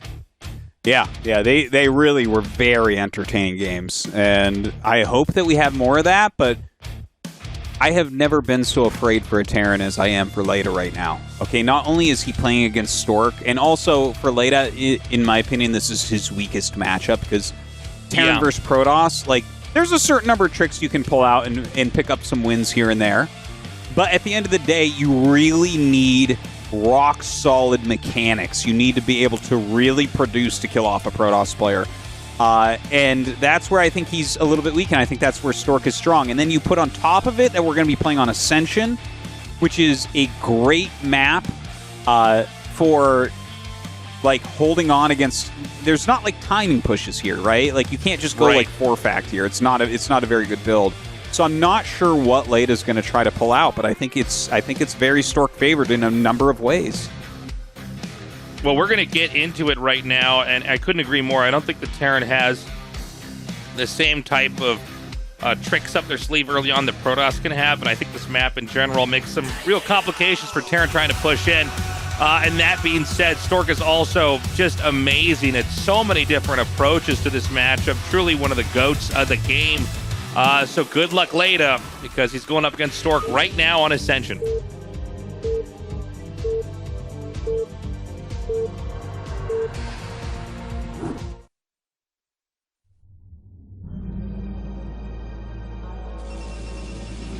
We have Stork in that bottom left.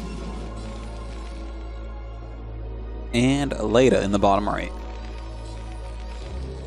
So we've had a lot of different kind of cool openings here with Protoss. It does seem like Protoss have only stretched out further and become more flexible in the early game of PvT.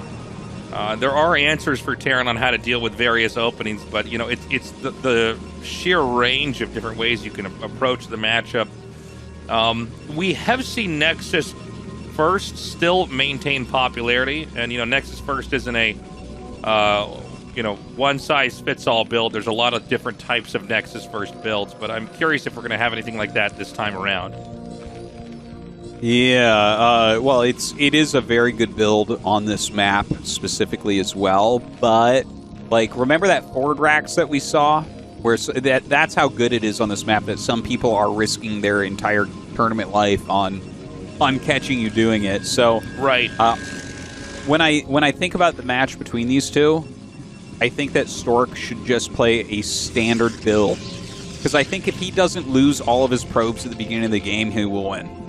Yeah, like, this is a really really good point you're making here, because I think anybody who's ever played against somebody that they wanted to beat and knew they should be better than has experienced what you're talking about, where you might have tried something a little bit too fancy, or you really underestimated the quality of your opponent's play, and you put yourself in a position where it became a lot harder to recover or get back to where you thought you could be, and from there, you lost. And as I'm saying that type of game, I'm thinking about Action and Leta here. You know, I think he really thought it was going to be quick starports here, and he tried to hard counter it, and I don't think he respected Leta that much in the early game, and it was very hard from him from there on out. Now, in this game, it was actually going to be, well, it was Zealot, Pylon Gateway, and I think Zealot Pylon Gas, which is interesting. So he wanted to have a little bit more pressure to put on here at the start of the game. Yeah, and I don't mind that from Stork. Just get some early units out here. It's going to make him a little bit more robust. Definitely Leta was going for a 15 command center, but as the probe scouts you first, you have to take your gas, and we'll see where he goes from that. Like, he's mining enough gas now that you might just go factory, which, again, it's not that big a deal. If you're making your Marines nonstop here, then you don't have to go like the quickest factory ever. You can hold on against the Zealots with the Marines. The factory is out in plenty of time to stop rushes that are happening. And as the Zealot comes down, yeah, he's not... I can't imagine him taking damage from the Zealot. No, I don't think so. I think he'll come in here and just confirm there are, in fact, 3 Marines now going to be out. Now, you got to be careful here because every Zealot hit that connects to the target is basically permanent, especially for the Marines.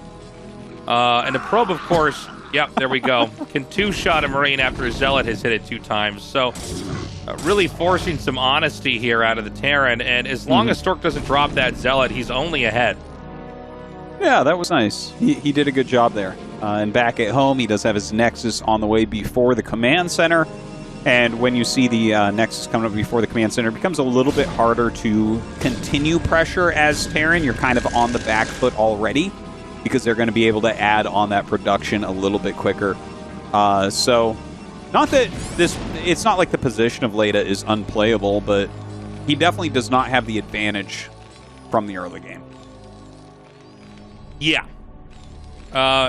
So the bunker comes down now, and I'm actually especially interested in seeing what kind of fork in the build Stork is going to show us here. The Robo is, of course, very common to go for once you have put a little bit of that pressure on. And even though it might not look like the Zealots have done that much, what they've really prevented is an SCV making a command center too early. The Protoss' Nexus finishes first, excuse me, and although tech has been delayed slightly, you're basically keeping the Terran honest. You really are, and he even checks. Make sure that the command center is there. Going to run back with the Goon now as well. Sinking Gateway is on the way, so probably Observer's coming, but I mean, he can go Reaver here as well. Really kind of up to him. And I think as long as he sits back and macros non-stop, that's going to be the best case scenario for him. We actually see that Leta's adding that second factory, so he's, you know, he doesn't really have intel, and there's no real way for him to get it at this point as to how many gateways there are. Right. So it's, you know, the second factory, is he going to be able to get anything done with that? I would guess no, but you never know. Protoss gets out of position for a minute. Maybe Leta can make something happen. We see 2 pylons to the north of the Protoss' position here. Stork is basically just getting spotters to make sure a starport doesn't come in. Although I don't think starport is the best way to play at the highest level in these kind of spots. If you're not ready for that, you will just lose a lot of workers and just be behind. Yeah, generally you'll only go for the quick starport play if you have, like, if it's just like a game where you happen to be able to get vultures out quickly and, like, lay mines around the map and stuff. That's, like, basically the only time that you can get into that and have it be a clean build. Here with siege tanks and everything would be way too late. The observers are going to be coming out. Look at the spread from Stork. You can see everything that's coming. And I don't see Reaver tech here. This is just going to be a very modest 3-base opener here where, you know, the Protoss is going to try to fill in all the economic gaps that he can and eventually power up with some gateways. And although this isn't, you know, the most exciting opener for Protoss, it is a very good way to play the game. You know, we'll see a lot of... I think it's like the safest thing he can do, you know? Like, just sit there, produce nonstop, get your observers, figure out what Leta's doing. And Leta is going for a 4-fact. And this is a detectionless 4-fact. Like, he is... Leta's flipping a lot of coins here. Like, if a Reaver came, he would die. If DTs came, he would die. The only build that he's going to do okay against is really, like, one that looks like this, where it's just observing. He sees the observer fall him, so he's like, okay, it's kind of best-case scenario, but you have to go up so many ramps that it's really difficult to pull off a push like this on this map. Yeah, there's this little upper area. The pale part of the map is actually high ground here. And so he gets up there, and I don't think it's desirable for the tanks to try to push through that at all. Some vultures come down here and can basically stop mining over at this little spot here. Beautiful block by Stork. Perfect reaction time. Somehow wiggles a vulture into there. So well done from Leta, and that might, you know, distract Stork for a moment. But still, Leta needs to find a way to get his tanks over to that high ground above the 3rd base without losing them. Yeah, and I think when you're in the Protoss' position here, you know that all you have to do is basically kill the army. And you are going to be getting ahead every passing minute with how much more you're mining. But you got to be careful, because if you screw up against tanks and vultures, you know, these are not weak units by any measure. So you can absolutely just end up getting beaten up. And the bulk of the tanks are still there. And 5 tanks, even unsieged, can beat up a lot of Protoss units. So Terran's halfway there, but players like Stork are extremely adroit at positioning themselves so that they can kind of sneak up on the Terran at certain angles. And you know, the big thing that Protoss is looking for are tanks that are a little bit isolated or a little bit too far out. A set of 4 Dragoons will 2-shot a tank. And so if you watch really good players, as the Dragoons come in, if there's not enough vultures and stuff covering it, they just grab sets of 4 Dragoons and attack click on tanks. Yeah. And this is the play, by the way, is to try to get behind them. When they're on 4 factories like this, they don't have that much coming out at once, and a couple of Dragoons can pick off a tank here or there. And so we're going to have a little fight happen up here. Stork doing an extremely good job running with his Dragoons, but at the same time, Leta's really playing quite well here, to be honest with you. He's playing well, but the math is so against him. He's actually down 40 supply during this. So even though we see him like killing goons, Stork is buying time. He's adding gates. He's got better tech. He's got all sorts of options. He's got full vision of everything. Observer in the main, observers all over the tanks, pylons everywhere on the map. So even though like the push, you're kind of watching, you're like, wow, Leta's really good. This map is very hard to pull this off on, which is why I was saying this is so Stork favored here. And you can see that even though Leta has utilized like every tactic in the book, man, he's being very patient. He's skipped all of his detection for the entire time. And 1 DT would have killed him at any moment, but he's like taking all these risks and still can't quite get over there.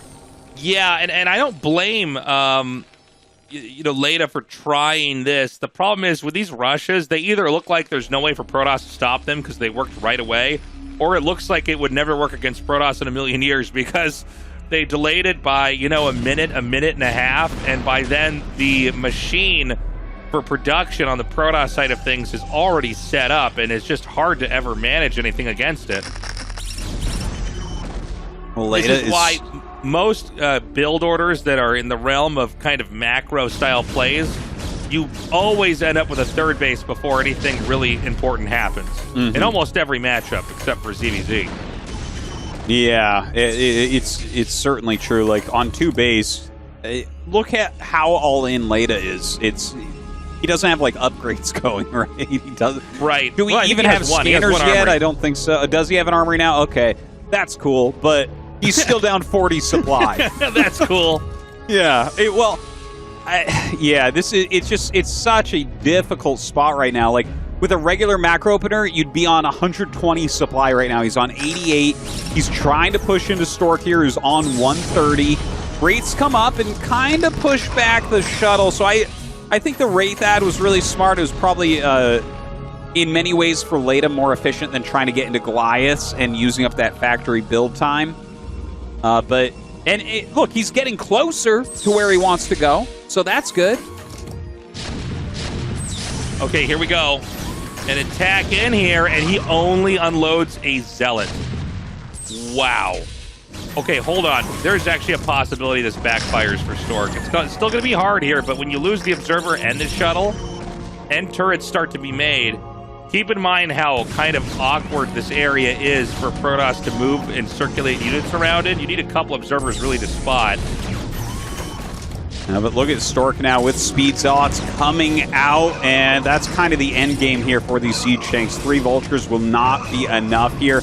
Stork is going to kill all the tanks, and from there we should be seeing GG. Yeah, the 8 Dragoons one-shotting the tanks. You can suddenly see it's just too much. That's why you need enough Vultures over here to basically cover, or there's nothing to do. And I would actually imagine Leta GG's here. Yeah. I think at this point in time you realize there's no momentum on your side at all. There's no 3rd command center that's in sight. And, you know, every time it looks like it's close, a second later, another wave of Protoss units come in, and that's that. Yeah, the siege tank's still being microed. Like, Leta's still trying to make something happen. He has added 2 more facts, so now we're on 6 facts for 2 bases. Just rallying out as quickly as possible. You know, I think that Leta did a fantastic job with the push. It's such a difficult map for. I know I keep saying that, but this is why the map. You know, we see like a lot of games here where, for instance, Protoss might end up going carriers because you can't really push them like this. You saw Stork masterfully handle it, even with all the great tactics from Leta. It felt like he almost got there. And honestly, if Stork gets out of position for a little bit, maybe gets on that high ground, kills the third base, and this is a really crazy game at that point. I mean, Leta's been doing a good job, but this is one of those textbook StarCraft games that if you want to try to teach somebody why players keep taking bases, this is kind of one of them. You know what I mean? Where it's like, well, why are these guys always expanding and not just going for attacks right away? And it's like, well, they do go for attacks sometimes right away, but this is sort of why this is generally considered a superior way to approach the game.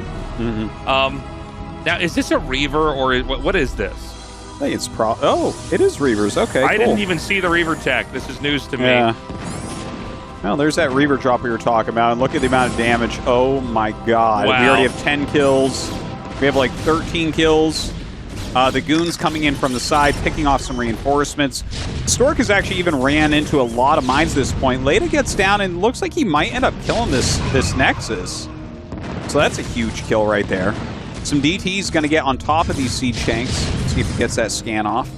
Yeah, a lot of patience shown here by Stork, not trying to rush into Arbiters right away, but instead getting DTs, getting carriers, and realizing, yeah, you know, I could basically keep them stuck here. You know, it's these quick factory builds look strong initially until you start to see enough coming out from the Protoss, and these other little tech units make it so much easier. And here we go. Once again, tanks are on the run here. No third base for the Terran. I said it was going to end. I thought I was right, but maybe it'll be in the next minute or two here because there's just literally no way for Leta to win. This is why it's so important to build up enough economically before you really try to do what you want to do, because otherwise you don't have opportunities. Yeah, there wasn't much left here for him, even with Stork running into a lot of mines and everything. But yeah, I mean, honestly, I love the way that Leta's playing tonight. He's really using a lot of mind games. He's using a huge amount of tactics and doing very well with it. But at this point, we're 15 minutes in at 33 supply. DT's walking in. He has like 3 units. It's time to GG. And there it is. Yeah, Stork going to go ahead and win the group. I am unsurprised by that. Like I've been saying this season, he's kind of, for me, a dark horse, where we haven't seen him do that well in ASL, but I think he's going to have a very good season here. Yeah, I'm excited. You know, as someone who's been a student of Stork, like watching him play and kind of trying to see and understand how he plays the game all the way back to when I was a young buck, like a WCG player. It's cool to see him looking in fantastic form, playing comfortable games against both Beast and Leta. And hey, man, Leta is really impressing me too. I'll be honest, man, Leta's not a guy I'm always that excited to cast, but today he is killing it, man, and I can't wait to see what he's going to do next. Yeah. I mean, he definitely came prepped here today. He has some great ideas. He's taking a bunch of risks, and I think that's how Leta needs to play. You know, maybe he can still get out of the group. He's going to be playing another Terran versus Zerg later, probably against Action, but it could be Beast. Who knows? ZVZ, anything could happen. And, you know, it's doable for him. We're going to go to an interview now with Stork. Let's find out how he's feeling. He has done a very impressive job today. He'll be moving on to the round of 16. ASL 시즌 12 24강 2조 경기 함께하고 계십니다. 오늘의 첫 번째 16강 진출자가 탄생했는데요. 총사령관 송병구 선수 만나보겠습니다. 축하드립니다. 네, 감사합니다. 한 시즌 쉬고 돌아온 송병구 선수는 더욱더 단단해진 것 같습니다. 오늘 굉장한 집중력을 보여주면서 2승으로 16강에 진출하셨는데요. 소감을 먼저 좀 여쭤볼까요? 일단 열심히 준비했는데 너무 떨리더라고요. 진짜 손이 수전증 있는 것처럼 한 적이 거의 10몇 년 동안 하면서 없는데 너무 떨려가지고 좀 스스로 자멸할 수도 있겠다 생각을 했어요. 그래도 뭔가 제가 예선 탈락을 하면서 이제 방송을 하면서 이제 저를 응원해 주시는 분들이 많다는 걸 알고 꼭 잘했으면은 하는 모습을 봤으면 하는 분들이 많은 것 같아가지고 정말 정신력으로 이긴 것 같아요. 네. 경기 안에서는 네. 사실 운영적으로 워낙 좀 탄탄한 모습을 보여주셨어서 네. 긴장했다고는 생각을 하지 못했는데 어떤 네. 순간에 좀 가장 긴장이 되셨을까요? 그냥 게임 유불리 같은 거를 제가 연습 때도 그렇고 그냥 평소에 좀 잘 읽고 제가 판단하는 편인데 그냥 혼자 컴퓨터 상대로 하듯이 좀 유불리 같은 것도 읽히지도 않고 어떤 상황인지 모르니까 제가 하고 있는 플레이가 잘 맞는 행동인가 이런 생각이 들 정도로 좀 헤맸거든요. 네. 네. 연습을 열심히 하니까 그냥 손 가는 대로 했는데 잘 풀린 것 같아요. 네. 유진우 선수와의 경기에서 이 중반 이후의 운영이 정말 좋았습니다. 특히 교전에서 네. 이 스톰의 적중률도 너무 좋았고 그래서 드라군의 생존율도 굉장히 좋았어요. 네. 엘리전 양상에서도 옵저버를 컨트롤하는 모습까지 네. 굉장히 좀 침착하고 노련한 모습을 보여줬는데 그때의 경기를 복귀해보면 좀 잘했다라는 느낌이 드시나요? 잘했다기보다는 좀 더 완벽하게 하지를 못했기 때문에 좀 아쉬움이 있고요. 그 연습을 이번에 저그전만 했었어요. 제가 테란전 워낙 자신이 있기 때문에 저그전만 하면서 이제 영환이랑 홍규가 되게 많이 도와줬거든요. 그래서 이런 상황도 이제 제가 연습 경험에서 있었던 상황이었고 그래서 좀 더 일찍 침착하게 대처할 수 있어서 결과가 좋았던 것 같아요. 이 신상문 선수와의 승자전에서 송병구 선수 테란전에서의 자신감이 정말 엄청나구나라는 느낌을 좀 받았어요. 네. 그만큼 송병구 선수가 원하는 대로 좀 경기가 풀려가는 모습이었는데 16강에서도 그렇다면 좀 테란을 만나고 싶은 마음이 있으실까요? 사실 누구를 만나도 상관이 없고 제가 이번에 ASL 참가를 마지막으로 이제 하려고 해요. 그래서 응원해 주신 분들이 많다 보니까 그냥 최선을 다하는 모습만 보여드리고 싶은 게 제 목표거든요. 네. 그래서 상대 가리지 않고 열심히 준비해서 좋은 경기력 보여드리는 게 제 목표입니다. 송병구 선수에게 이번 시즌 굉장히 좀 특별한 시즌이 될 것 같다는 생각이 듭니다. 네. 응원해 주시는 팬들에게도 한 말씀 남겨주시죠. 네, 일단 그 이틀 뒤에 와이프가 생일인데 그 생일 선물을 이제 준 것 같아서 너무 기쁘고요. 그 연습 도와주는 영환이랑 홍규한테 너무 고맙다는 말 전하고 싶고 또 제가 요즘에 방송을 쉬면서 진짜 열심히 했거든요. 저를 응원해 주시는 팬분들을 위해서 이렇게 좋은 모습 보여줄 수 있다는 게 엄청난 행복이고 이제 16강에 올라갔으니까 그거를 더 열심히 해서 팬분들에게 좋은 선물을 해드리고 싶은 마음뿐이 없네요. 감사합니다. 네. 이번 시즌 송병구 선수의 비상 한번 기대해 보도록 하겠습니다. 진출 축하드립니다. 네, 감사합니다. 자, 이렇게 해서 2조에서 가장 먼저 16강에 진출한 송병구 선수와 함께 인터뷰 나눠봤습니다. 저는 잠시 후에 오늘의 두 번째 진출자와 돌아오겠습니다. All right, guys, we're going to go to a quick commercial break, and when we come back, Action versus Beast in the loser match.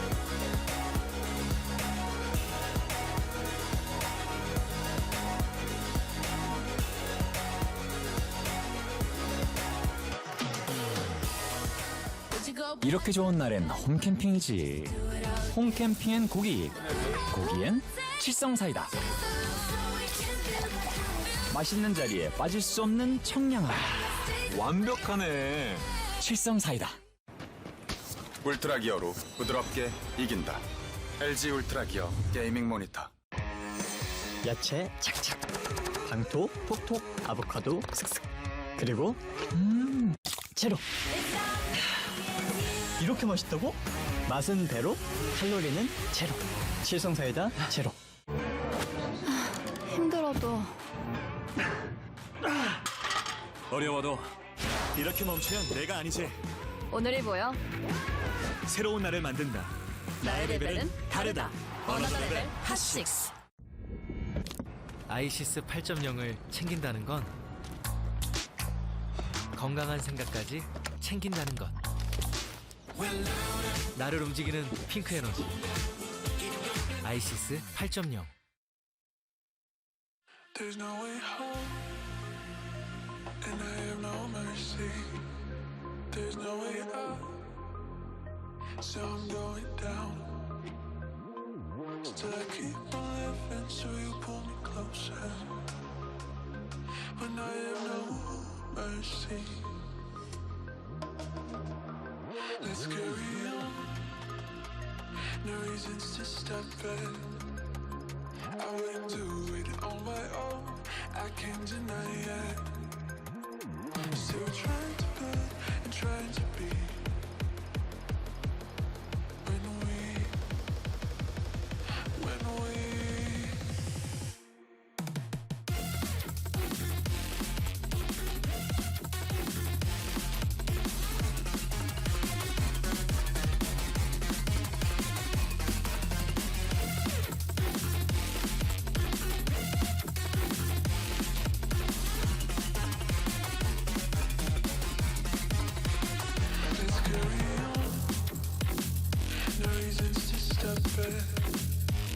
I wouldn't do it on my own.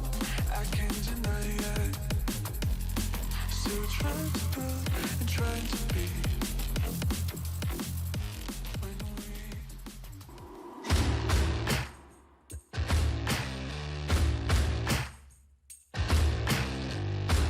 Welcome back, everybody. This is the losers match of Group E. We don't have very much of the round of 24 left. One of these two Zerg players is going to go home, having not advanced into the round of 16. Leta, who played extraordinarily against Action, has now lost to Stork in the winners match and is waiting in the finals match for the victor between these two. And I do think this is a very tough one to call. If I had to guess, if I had to bet, if I had to commit to somebody who I think is the favorite, I'd say Action. But ZVZ, man, you know, anything can happen. Yeah, and I always think of ZVZ, like, Action actually has done well ZVZ in ASL, but I think generally speaking, the Zergs that rely more upon their Mutalisk micro, the more aggressive Zergs, which is oftentimes the younger Zergs, I feel like they are oftentimes the actual favorite, right? Like, it's so much about that killer instinct. It's so much about having great micro. And I feel like in that regard, Beast is going to do well, but obviously the stage experience, just the overall experience of Action, should be enough to carry him through, I think. Well, I wouldn't be surprised if he dies. Yeah, let's find out, man. Our game's ready. Action versus Beast. Let's go.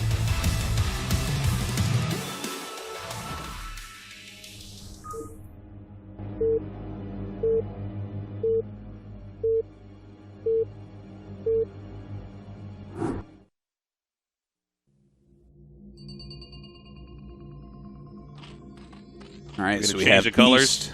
We got Sherbert, Zerg, and we're gonna keep it. All right. They're different. Vanilla enough. ice cream Zerg against orange Sherbert. Do you like orange Sherbert? I do. Okay. You know almost everything about me, but you don't know my ice cream flavors, because we never really eat ice cream together, Tastosis. No, we do. I don't remember eating ice cream with you basically ever. Yeah. Huh. Well, it's on my bucket list only now. for my other special relationships do I eat ice cream with other people.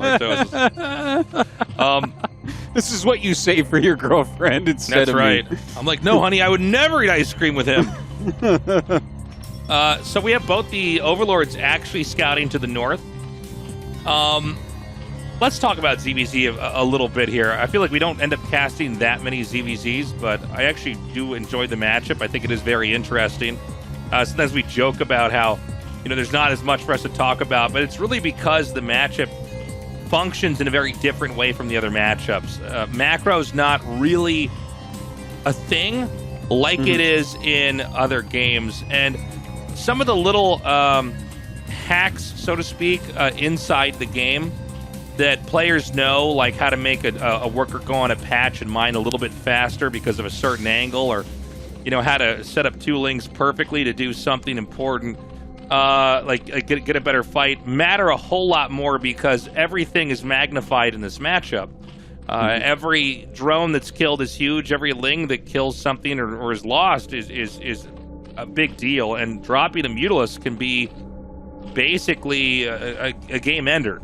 And in a lot of ways, this is a RTS matchup that functions almost like it's a fighting game. Yeah, it's a pretty good way to put it, right? Like, just the lack of the macro mechanics, I guess, right? How many games do we see where you're at 10 or less drones? There's so many. At 1 to 2 hatches maximum. That's almost all of them, right? It's over 90% of our ZVZs, so definitely doesn't have a whole lot of that in there, but there are a lot of footsies with the Lings, the Scourge, and the Mutas. So there was a period of time where a lot of people concluded this was a one-dimensional rock, paper, scissors matchup that in fact was bad for the game. And Jaedong, as well as a couple of other remarkable Zerg players, have basically debunked that theory. There's a lot of techniques for disguising what you're doing, despite the fact that Overlords can scout early on in the game, hiding certain numbers of lings or workers, or sometimes showing certain amounts and not showing others has been another way to approach the matchup.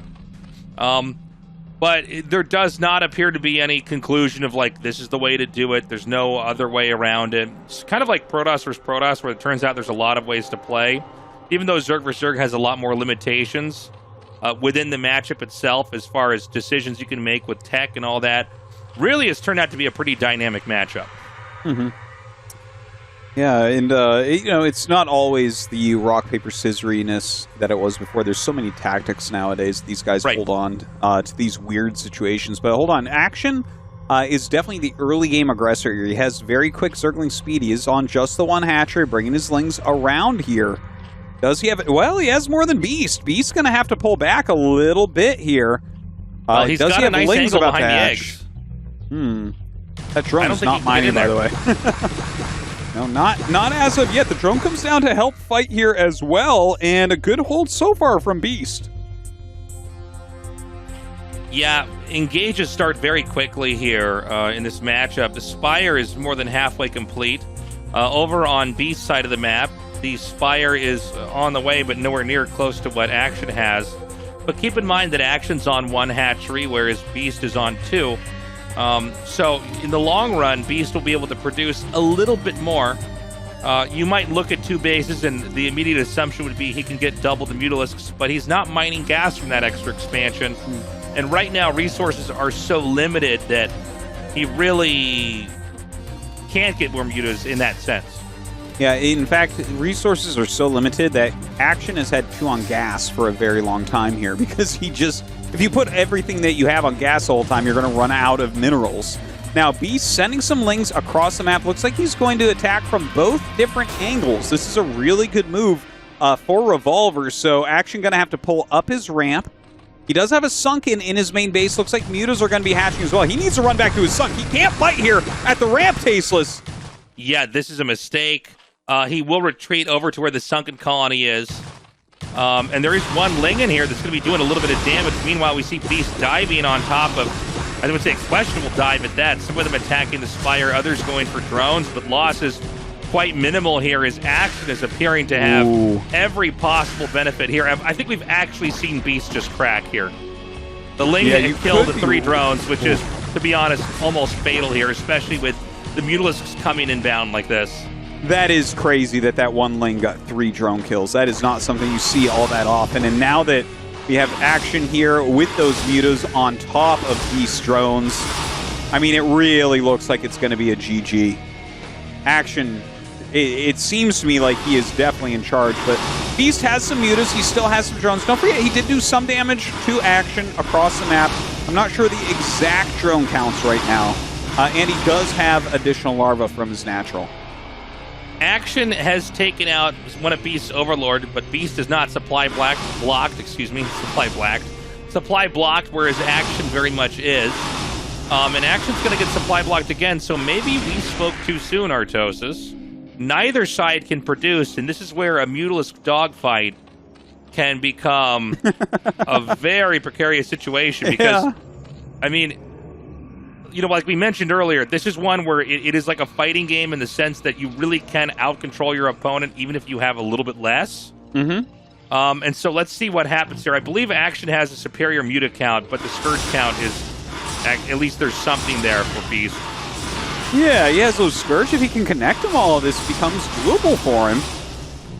Okay, has to turn around 4 mutas against like 7, I want to say. I think but we don't know what's in those eggs. Like, maybe he has enough popping out of the eggs, and you got to be careful as Action. If he suddenly gets the advantage here, moving shots with mutas is a real thing. That's very true. I see drones coming out, though. Oh, more Scourge coming. Only 3 mutas in this group. Yeah, and he's actually hitting with the Scourge reasonably well. 3 mutas against 2, so Action has a big advantage there as well.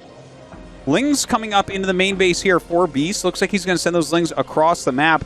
I'm afraid for him, though, Tasteless. This is not looking good with his 2 mutas having to fly across the map. Not many drones, though. Now that we finally get a real shot of Action's main base, he's got 7 drones total, and now 6. Yeah, he gets that shot off, and now he's going to come across the map, and it looks like the saving grace is actually going to be the Spore here for Beast. One in the natural, one in the main. The Lings are going to counterattack over here. There's only 4 drones mining minerals. I think it's 2 in gas. I could be incorrect about that. Yeah, it's 2 on gas. You're definitely right. Oh! The Scourge actually take down a Muta there as well. He was microing his drone, so missed it. Another drone fall. I think he has 5 drones. Oh my god. Oh my god, only 3 drones left over. This game is crazy. Even the ZVZs are great tonight.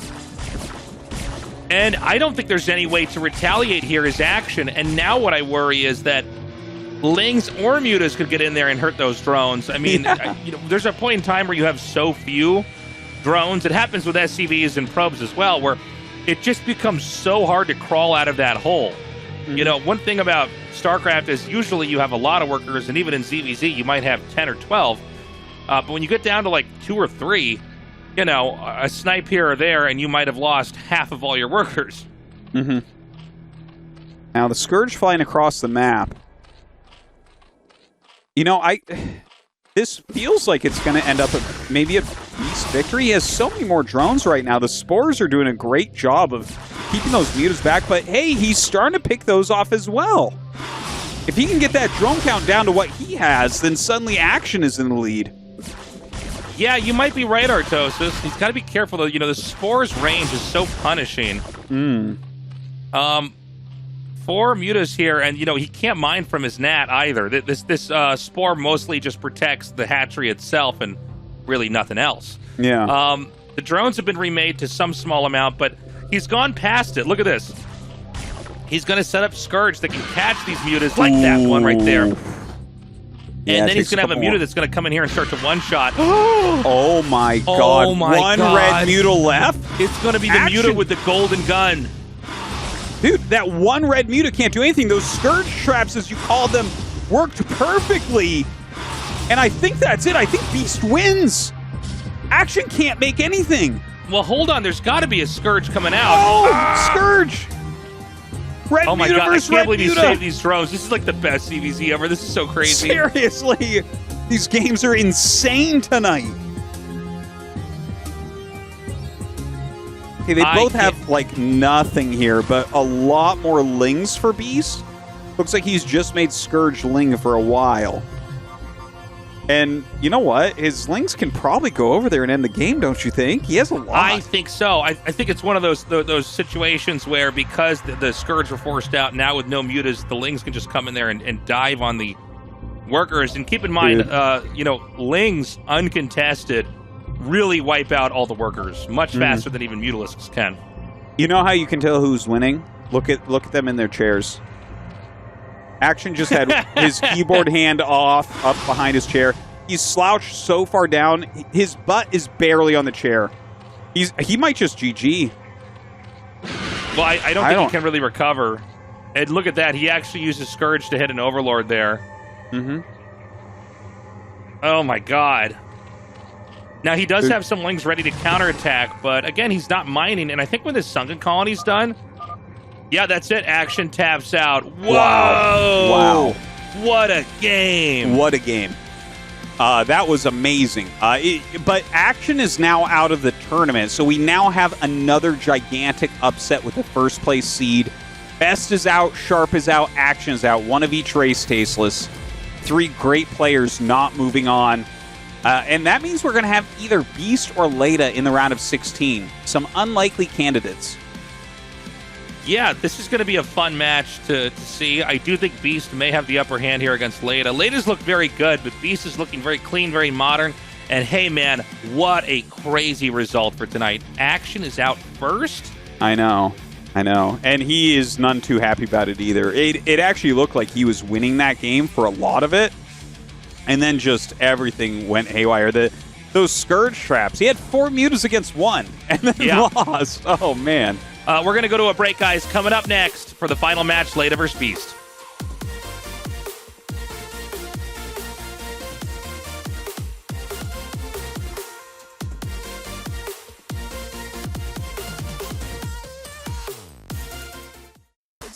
함께 모이면 홈파티. 홈파티엔 먹방. 먹방엔 칠성사이다. 맛있어. 맛있는 자리에 빠질 수 없는 청량함. 칠성사이다. 울트라 기어로 선명하게 이긴다. LG 울트라 기어 게이밍 모니터. 퇴근하고 뭐해?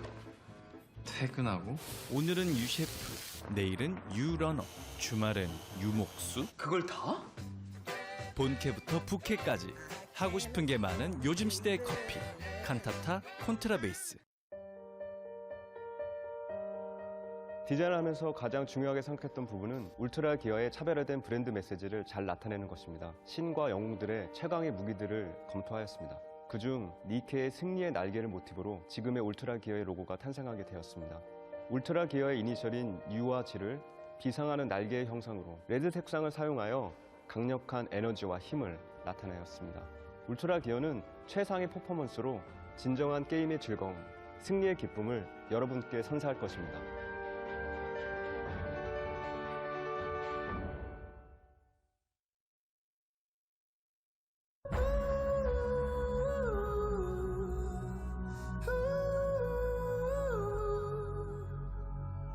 Don't you waste another tear.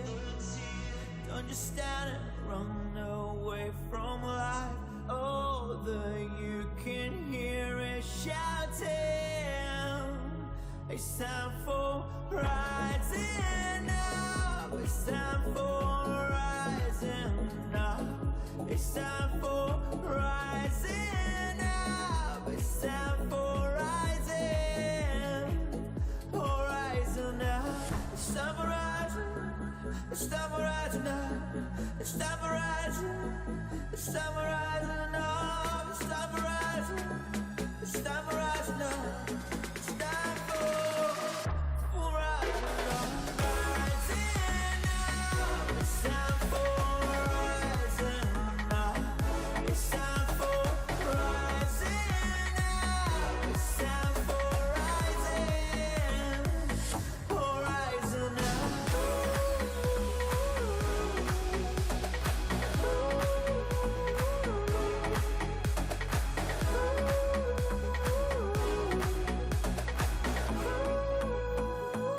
Horizon now.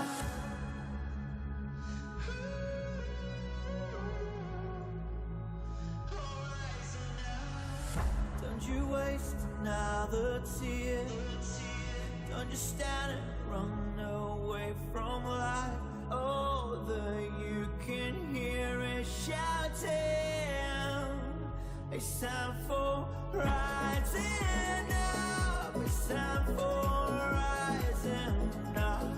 It's time for rising up. It's time for rising.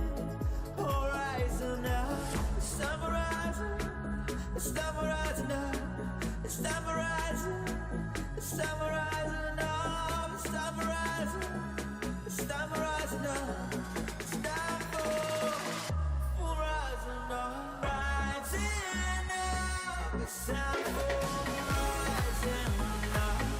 It's time for rising now.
What's up, everybody? We're back. It's time to close out Group E.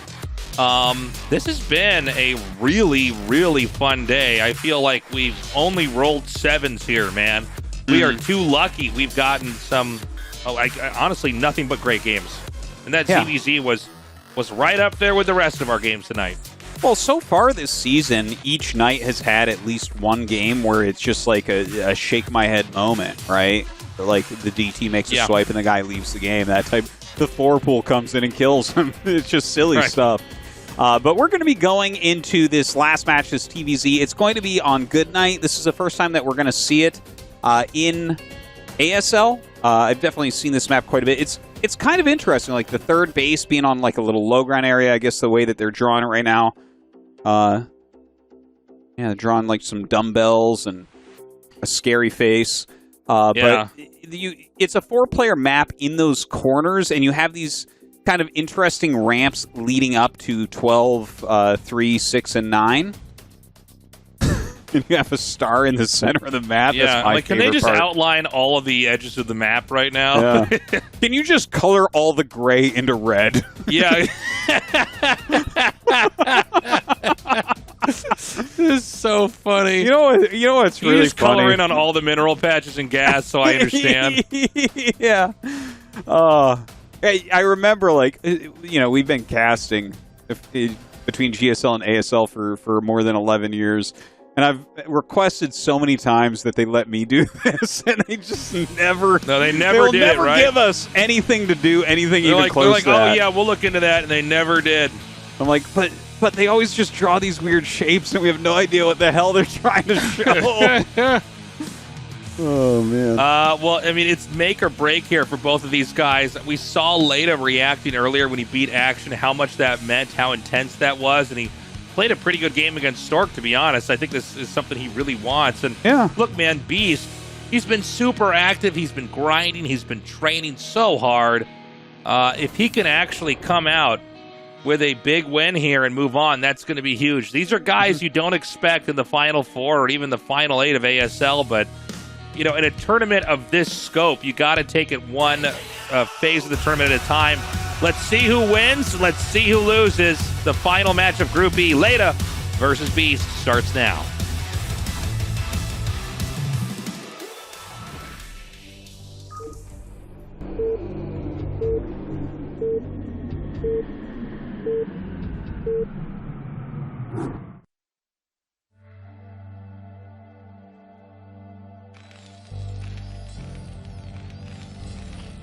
So we have Leta there in the top right, and Beast going to be in the bottom right, sitting his Overlord to the north, so kind of nice for him right there. And I think that really the thing that we have to be looking at here is whatever Leta has planned. Because, I mean, unless Beast does a quick pool, which, I mean, he could do.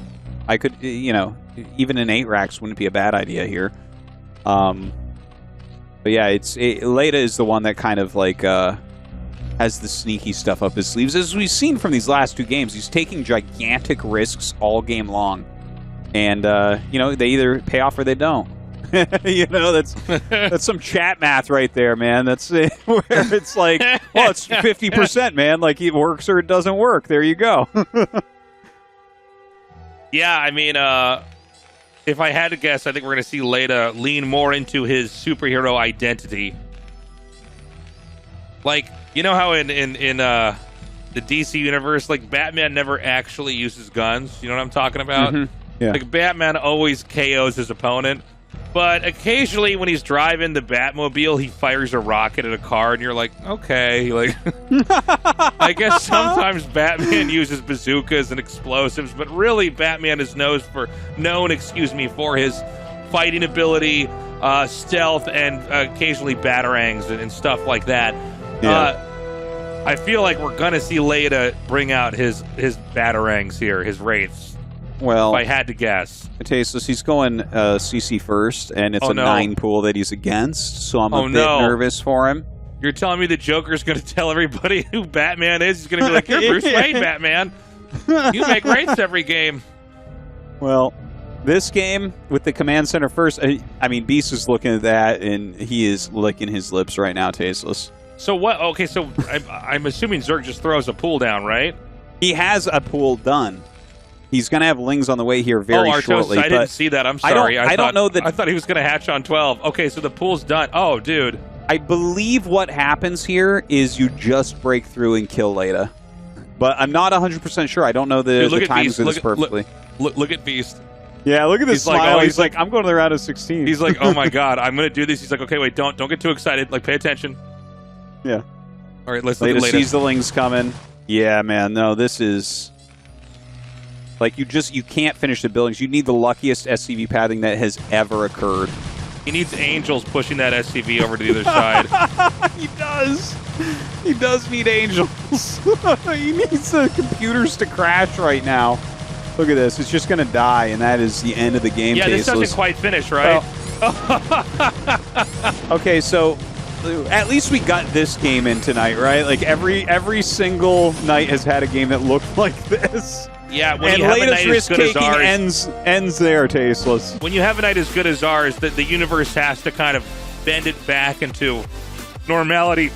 Beast moves on, but look, man, that's what you get when you are being a little bit greedy. It is an economic gamble. We do know that Zergs always scout the... they send the Overlord towards the expansion side of a map, so if they do get lucky and find something, they can punish. Yeah, and he just went 9 pool, which, I mean, it's not even that surprising because Leta does enough proxy raxes and stuff. Right. A lot of... It's not a bad build, and honestly, Beast does that a lot. I played him in a turn the other day, 9 pooled me, man. Died to it just like Leta. Wow. Although I had units and I still died, but... you two are both ASL round of 24 players, my friend. That's all I'll say. Dude, Beast is, I mean, he's very happy with himself, and I think he did play well tonight. He definitely played his ass off in the Zerg vs. Protoss and in that Zerg vs. Zerg, but this was a free win against Leta, and on he goes to the next round. We're going to go to that interview now with Beast. Let's see how he's feeling. Yeah, man, that is a StarCraft game sometimes as well.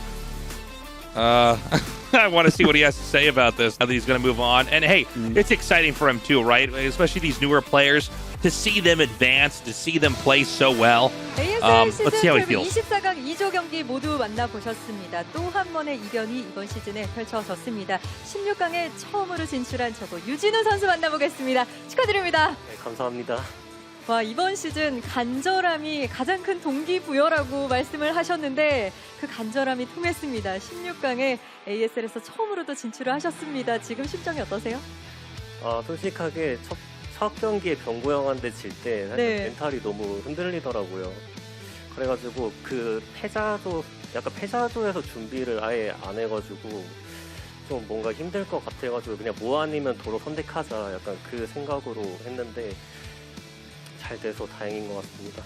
최종전 신상문 선수와의 경기에서 정말 제대로 된 승부수를 띄우셨어요. 네. 그 빌드에 대한 생각을 언제쯤 하셨는지가 좀 궁금하거든요. 그냥 딱 자리 나오자마자 차원이 좀 잘 모이는 자리가 걸려가지고 또 그리고 신상문 선수가 뭔가 정석적으로는 할 것 같지가 않았어요. 뭔가 패배력 아니면 생더블 예상을 했거든요. 이게 딱 맞아지면서 좀 쉽게 이기게 됐네요. 결국에 정찰에도 한 번에 성공을 하고 그 이후에 저글링이 뛰면서 16강으로 가는 길을 확정 지었습니다. 신상문 선수가 좀 평범하게 하지 않을 거라는 생각은 아마 김성대 선수와 신상문 선수의 경기를 보고 좀 그런 생각을 하셨을까요? 네, 처음부터 인터뷰할 때부터 뭔가 그냥 무난하게는 할 것 같지 않다고 생각해가지고 저도 오히려 그걸 약간 꺾어가지고 한번 해봤는데 잘 먹힌 것 같아요.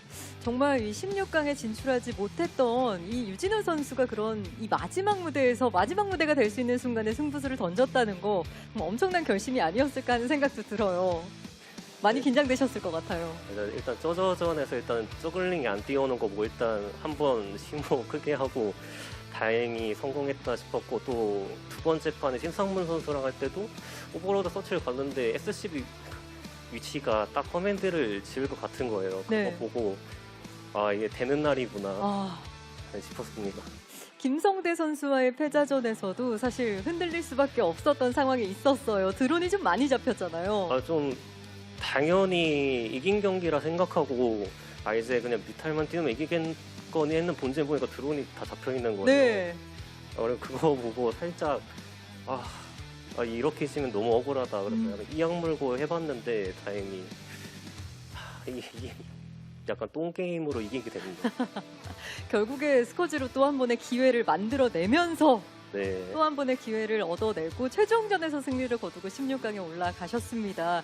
이제 ASL에서 첫 조지 명식을 경험하게 되실 텐데요. 어떨 것 같으신가요? 이번에 조직 명식 꽤 잘하는 선수들이 많잖아요. 그럼 그만큼 저도 충분히 연습 많이 해가지고 이번에 16강에서 8강으로 가는데 목표로 삼고 열심히 하겠습니다. 그 간절함이 유진우 선수를 이번 시즌에 어느 자리까지 올려놓을지 굉장히 기대가 됩니다. 저처럼 많은 기대를 하고 계실 팬분들에게도 한 말씀 전해주시죠.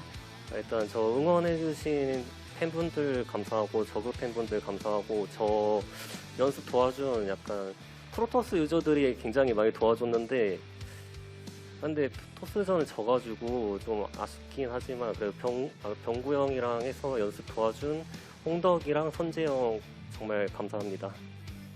네, 유진우 선수 16강에서 또 어떤 모습을 보여줄지 기대하도록 하겠습니다. 다시 한번 진출 축하드립니다. 감사합니다. 자, 이렇게 해서 오늘의 두 번째 16강 진출자 저그 유진우 선수와 함께했습니다. 경기 결과 확인해 보시죠. Congrats again to Beast for moving on. He survives, and I gotta say, man, it is crazy to me that Action did not get out. Not only that he lost first. Yeah, it was a tough night for him. The game against Leta just was a train wreck, and then against Beast, that was just a close, really well-played Zerg vs. Zerg. Yeah, that was actually one of the funnest Zerg vs. Zergs to cast in a while. I mean, it was very different, too. Like, you had a situation where the mutas were on opposite sides and one was outnumbered, but you were able to set up these ambushes with the Scourge to wipe the mutas out. It was such a cool ending. Well, here is our racial distribution thus far, 5-6-3. But that's okay, because Group F has two of the best Terrans in the world. Light and Royal both going to be playing Shine back in the ASL as well. Can't wait to see what Bag of Builds himself has ready.